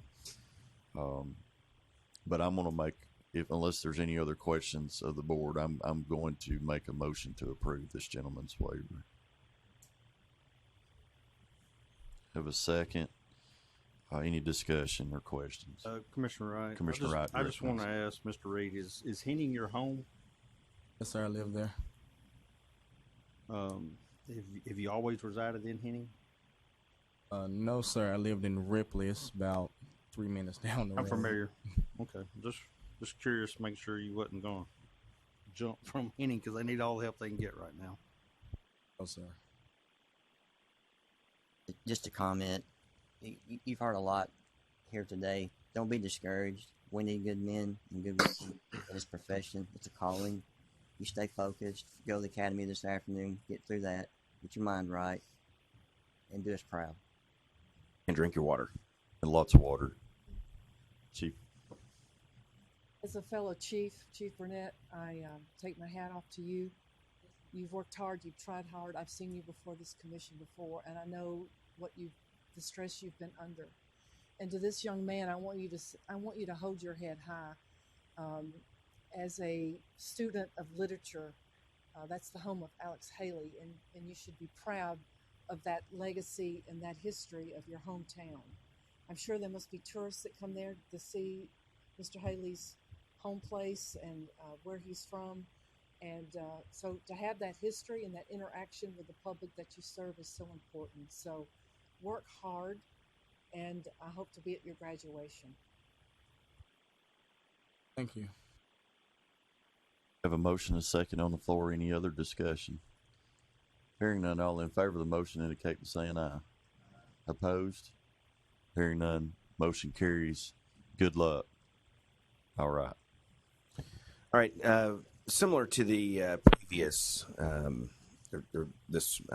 Henning matter on the investigative report, we have 3 entries here on the agenda for post-investigative report regarding the Millersville Police Department. City Manager Scott Avery. We have Interim Chief Melvin Sidney Brown and Assistant Chief Glenn Robert Allred. Sir, if you would just, again, for the record, state your name and go ahead and tell us what the findings of your investigation were. Post Investigator Kevin Creed, Krieb. The Post Commission received a complaint that Millersville Police Department's Assistant Chief Glenn Allred was a full-time officer working the road as an uncertified officer. We traveled to Millersville Police Department on February 23rd. We spoke to Melvin Brown, the Chief of Police. At that time, Mr. Allred came into the office, and also the city manager, Mr. Avery. They are both all present here today. They did admit that Mr. Allred was working full-time, 40 hours a week as an uncertified officer. They were under the understanding that he needed 6 months to go to a transition school. We informed him of the post rules, and at that time they complied. They made him a part-time officer, and he's no longer a full-time officer, and I think he's going to be attending another school in the future. That is, just for the commission, there is our final matter on the agenda will be to determine whether or not Assistant Chief Allred will be waived basic training. Just FYI. And also during this meeting, we also spoke with Chief Brown, and we went into a little bit of his background, and we had to figure out if he was actually a certified officer too at that time.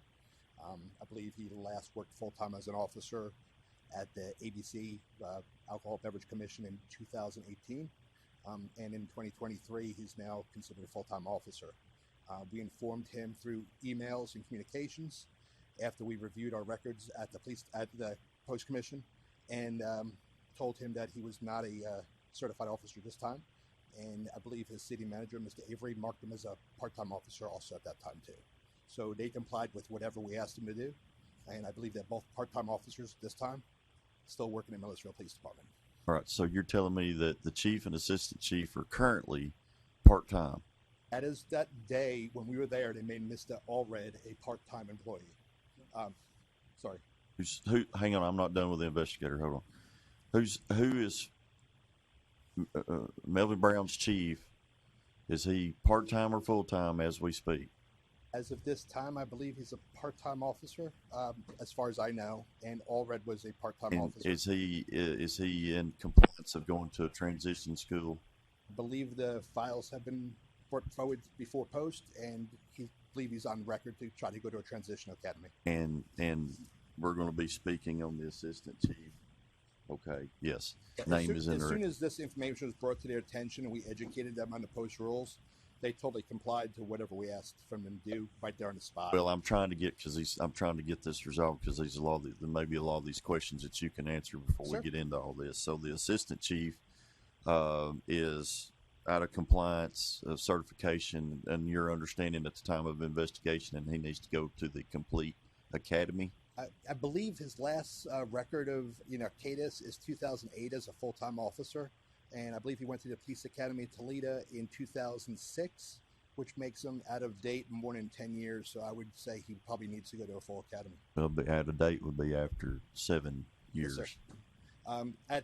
During the lapse in law enforcement full-time capacity, he was a reserve officer and a part-time officer at various departments too. But I don't know that length of service and where and all that stuff. Okay, so as your understanding, before we get into talking to these individuals, Chief Brown is on the list to go to transition school, and then we're going to have discussion on the assistant chief, Aldred, as to full academy. That is correct. Okay, all right, thank you. All right, who's going to come and speak and represent Millersville? Pat Avery. So, thank you for allowing me to be here. I have been with the city for 7 months. And what do you do with the city? City manager. You're city manager. Yes, Okay. sir. So, when the previous police chief resigned, I looked for an interim that would bring the experience I needed in the police department to move the police department in the right direction. And I reached out to Chief Melvin Brown and spent 4 days talking to him into coming and being the interim, which I think is a blessing to the community of Millersville. I feel that this outside influence is what's needed in Millersville right now, being a government official since 1985. You just sat through what's going on over in West Tennessee, and who's your district attorney general? I'm not sure the name. Well, I'm sure they may be giving you a visit if this is the road we're going to go down, because this is the trend today that these laws are not going to be violated, and that there's some monkey business going on in Millersville. They're not going to like the outcome of the state of Tennessee knocking on that door. And then if I know Melvin Brown and he doesn't remember me, he's a cop's cop, and he knows the laws, and the city of Millersville better be listening to Melvin Brown. We absolutely are. And city managers better be listening too, because this is serious business. Yes, sir. It's just not, we're not mall cops. And with all the hiding problems that we have had brought onto this state nationally because of police officers, this is an embarrassment. And we got TV cameras here. These agencies and these city leaders, mayors and aldermen, better get their acts together. I'm tired of my state being in national news. I can already tell there's monkey business going on, and I'm sick of it. Embarrassing.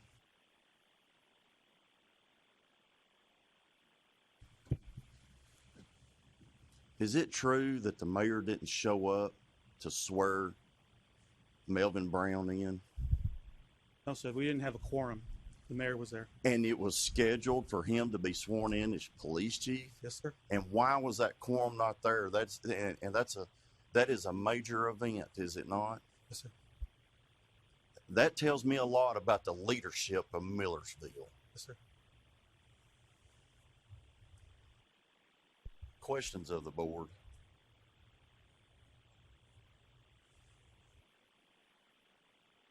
I want to hear from Melvin Brown.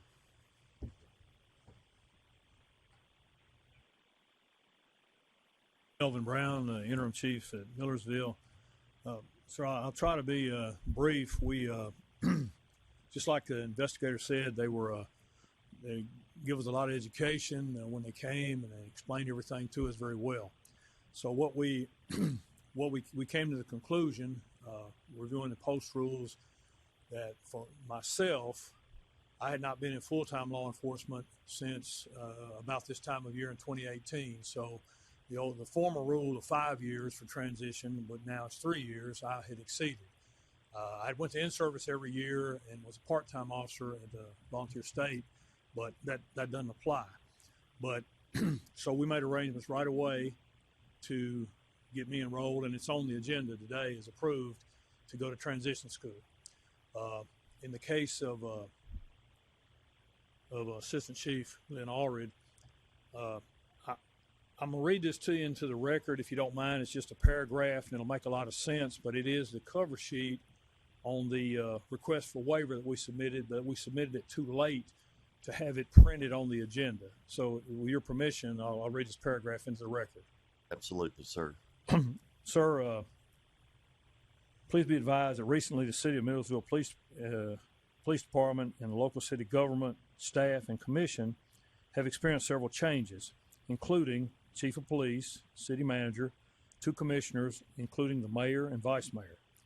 The resignation of the former Chief of Police was sudden and without notice, and I accepted the interim position initially and was subsequently interviewed by a panel and selected to continue to serve as interim chief until approved by the commission, the Millersville Commission. Excuse me.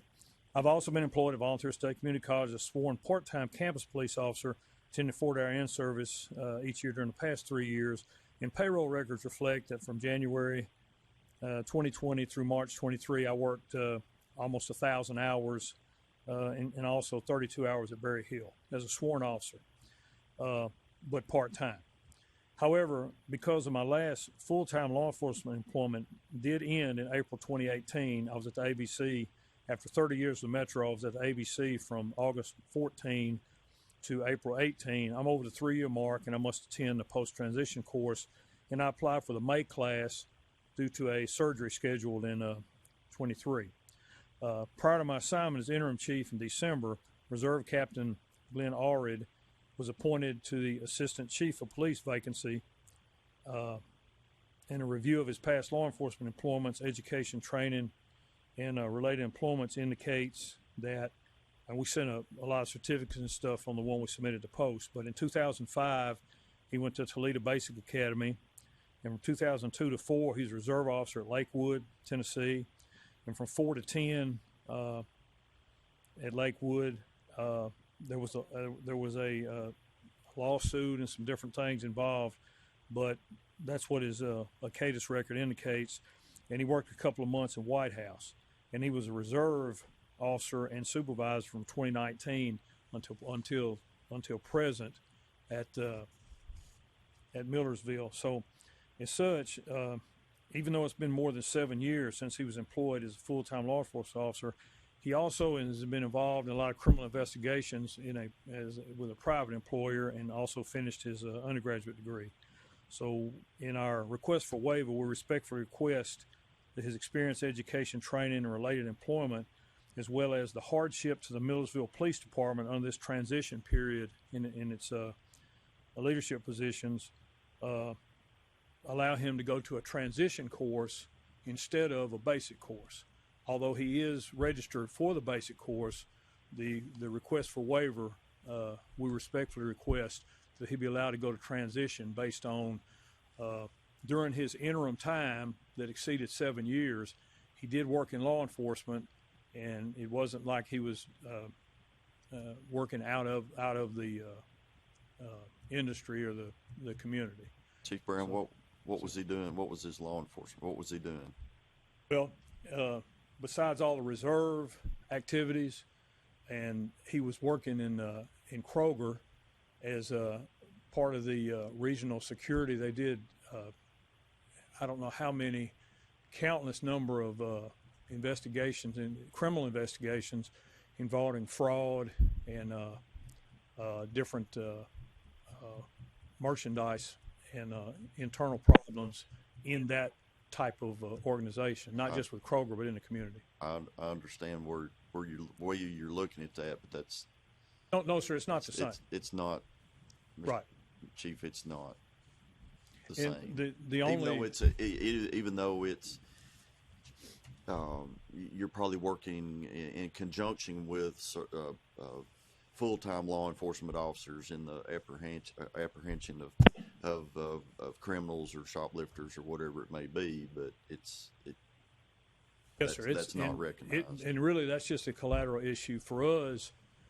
For us, our actual basis to request the waiver is the hardship that it will place on the city for him to be absent for the 12 weeks. And duly noted, sir, duly noted. But the hardship that could really come is the liability on him of not being up on current laws and certifications. And there's a lot. I mean, I'm looking here, and you've gone on down into a later part of our agenda. But you know, the last time he was a full-time law enforcement certified full-time officer was in 2008. Yes, sir. And though Chief Brown, you've been around, sir, a long time, and you what you've been doing, you've been deeply involved, and I can see that you've probably more adverse in what's going on and what's going on with the laws in the state legislature and what's going on in the trends and the requirements and the mandates that we have in our in-services. And this thing is moving fast. And 2008, that's a long time. And yes, sir. And in his interim time as a reserve officer, of course, he was present and involved and went to in-service. But again, I understand by the rules that doesn't apply. I understand. And I think, and I'll answer any questions, anything I can. Well, I don't mean to hog the floor, but I want to get it out of my system. Does Millersville want to have a police department? Does the citizens of Millersville want to have a police department, in your professional opinion? I think so. But I would say probably to my peril that elections have consequences. They do nationally, they do in the state, and they do locally. So even at the smallest level and at the largest level, as we see when we watch television every night, elections have consequences. So sometimes the will of the people is reflected by 51% or more of the vote. That doesn't necessarily reflect the will or the desires of the 49%. And I guess I'll see that on Channel 5 more than I want to. I appreciate your willingness to continue to be in this profession when you could have easily went home and sat in the chair, and to be 30 plus years in law enforcement and get involved in some things that I'm sure is you don't like the notoriety and the politics that you didn't have to do, but that's your duty to service. That's Melvin Brown. Questions of the board?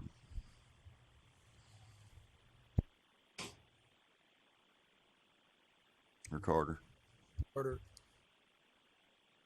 Steve, is there any way that, first of all, is Millersville in Sumner County? Sir, it's actually in on the record.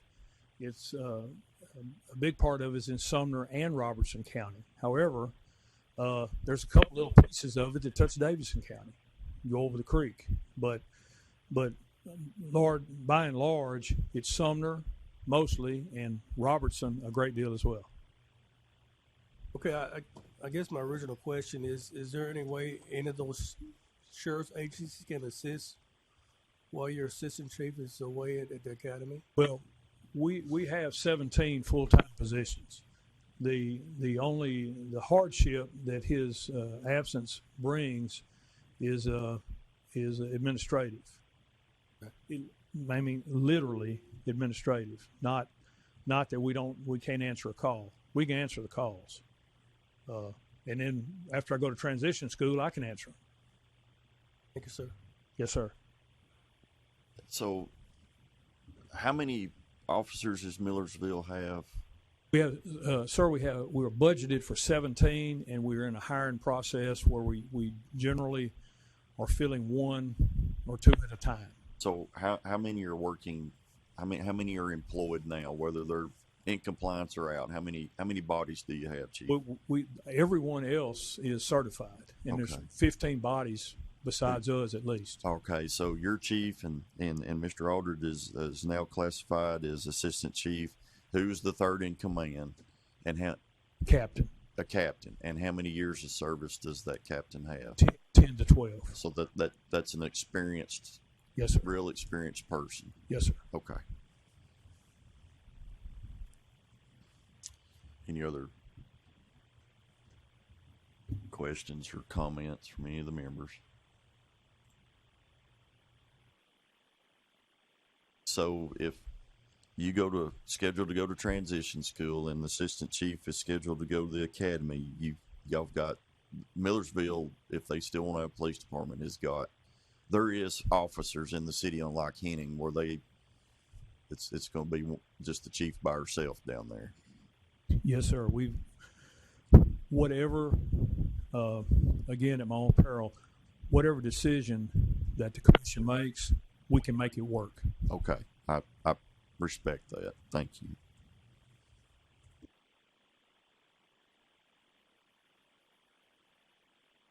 Chair, and just to be consistent with the other, I'd make a motion to accept the post-investigative report and to also forward the findings of that report to the local district attorney general for review. And I will too second and put an amend to that motion, the same as we did in the last one, and that we come back in 3 months after it's forwarded to the district attorney general and review this for possible and informal, and get this department the support they need from the city administrations, and find out if the city of Millersville wants to be in the policing business or not. Any discussions on the motion? Hearing none, all in favor of the motion indicate by saying aye. Opposed? Motion carries. Now we need to, that's dealing with the post-investigative report. Now we need to address the actual request of waiver of basic police school for Glenn Robert Aldred of Millersville Police Department. Just a brief synopsis from the agenda. He was hired December 15th, 2022.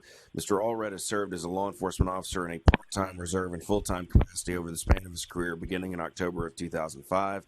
Mr. Allred's last date of full-time law enforcement service was April of 2018. The agency is requesting a waiver for Mr. Allred to attend transition.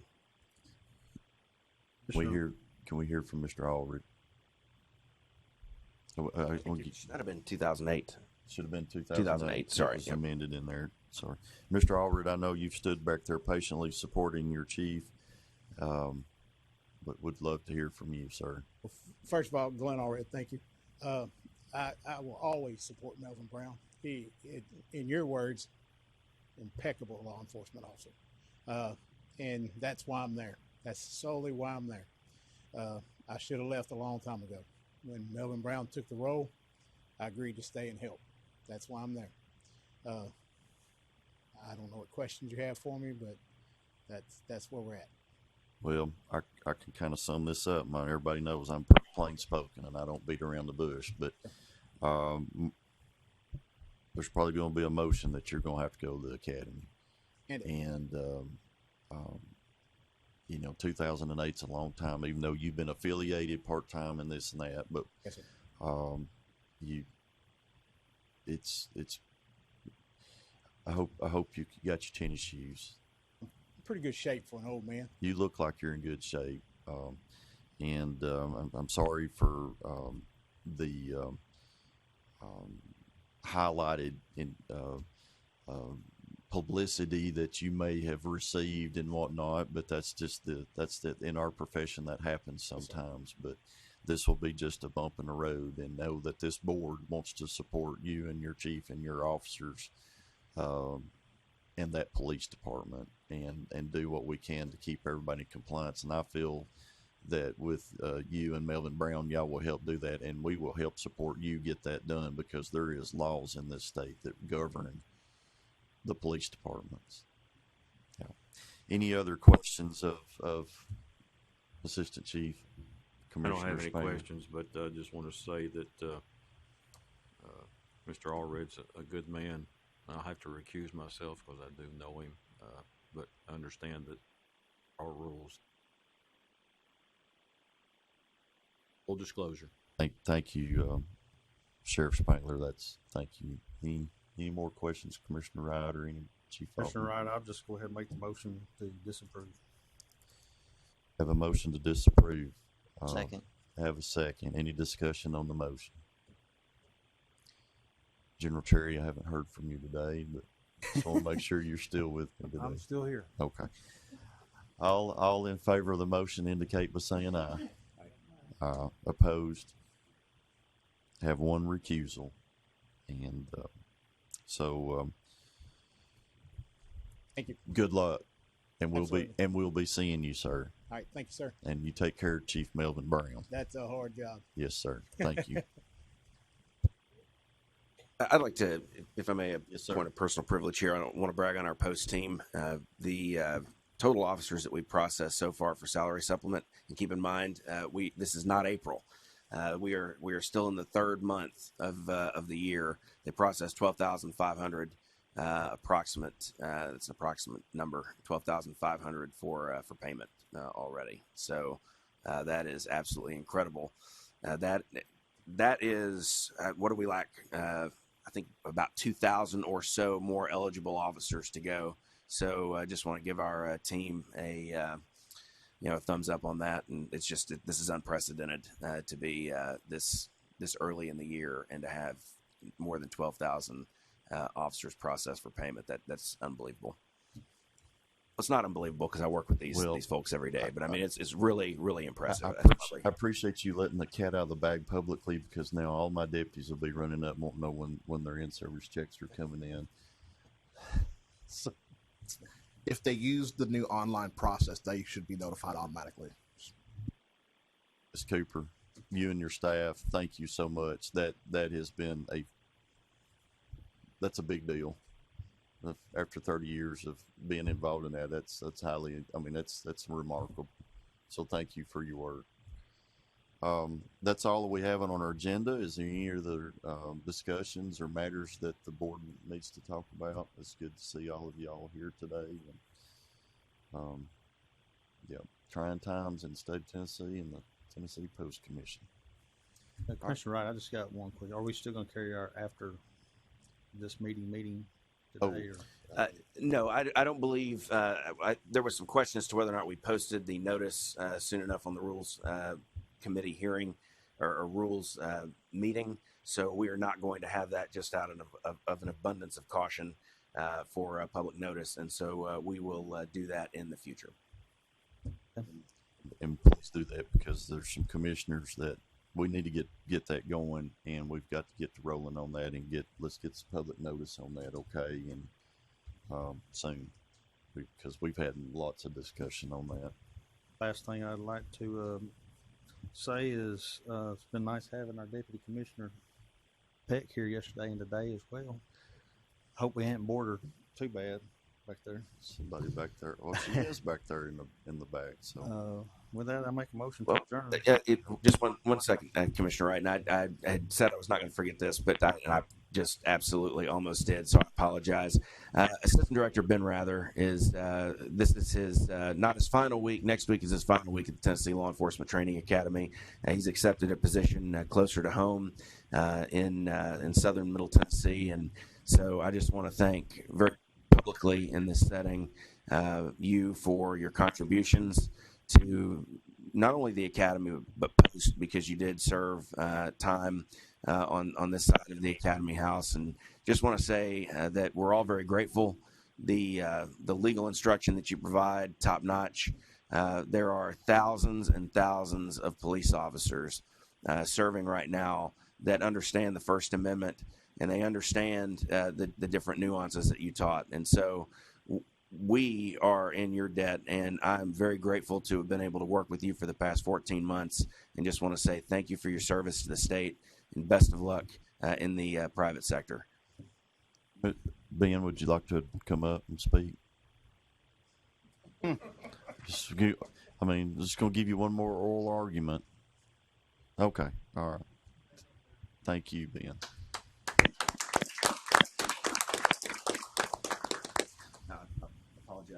Apologize, Commissioner Wright. So I believe that if you would make that motion now. I'll make the motion to adjourn. Second. I'll rise and leave. Bye. Thank you. Goodbye.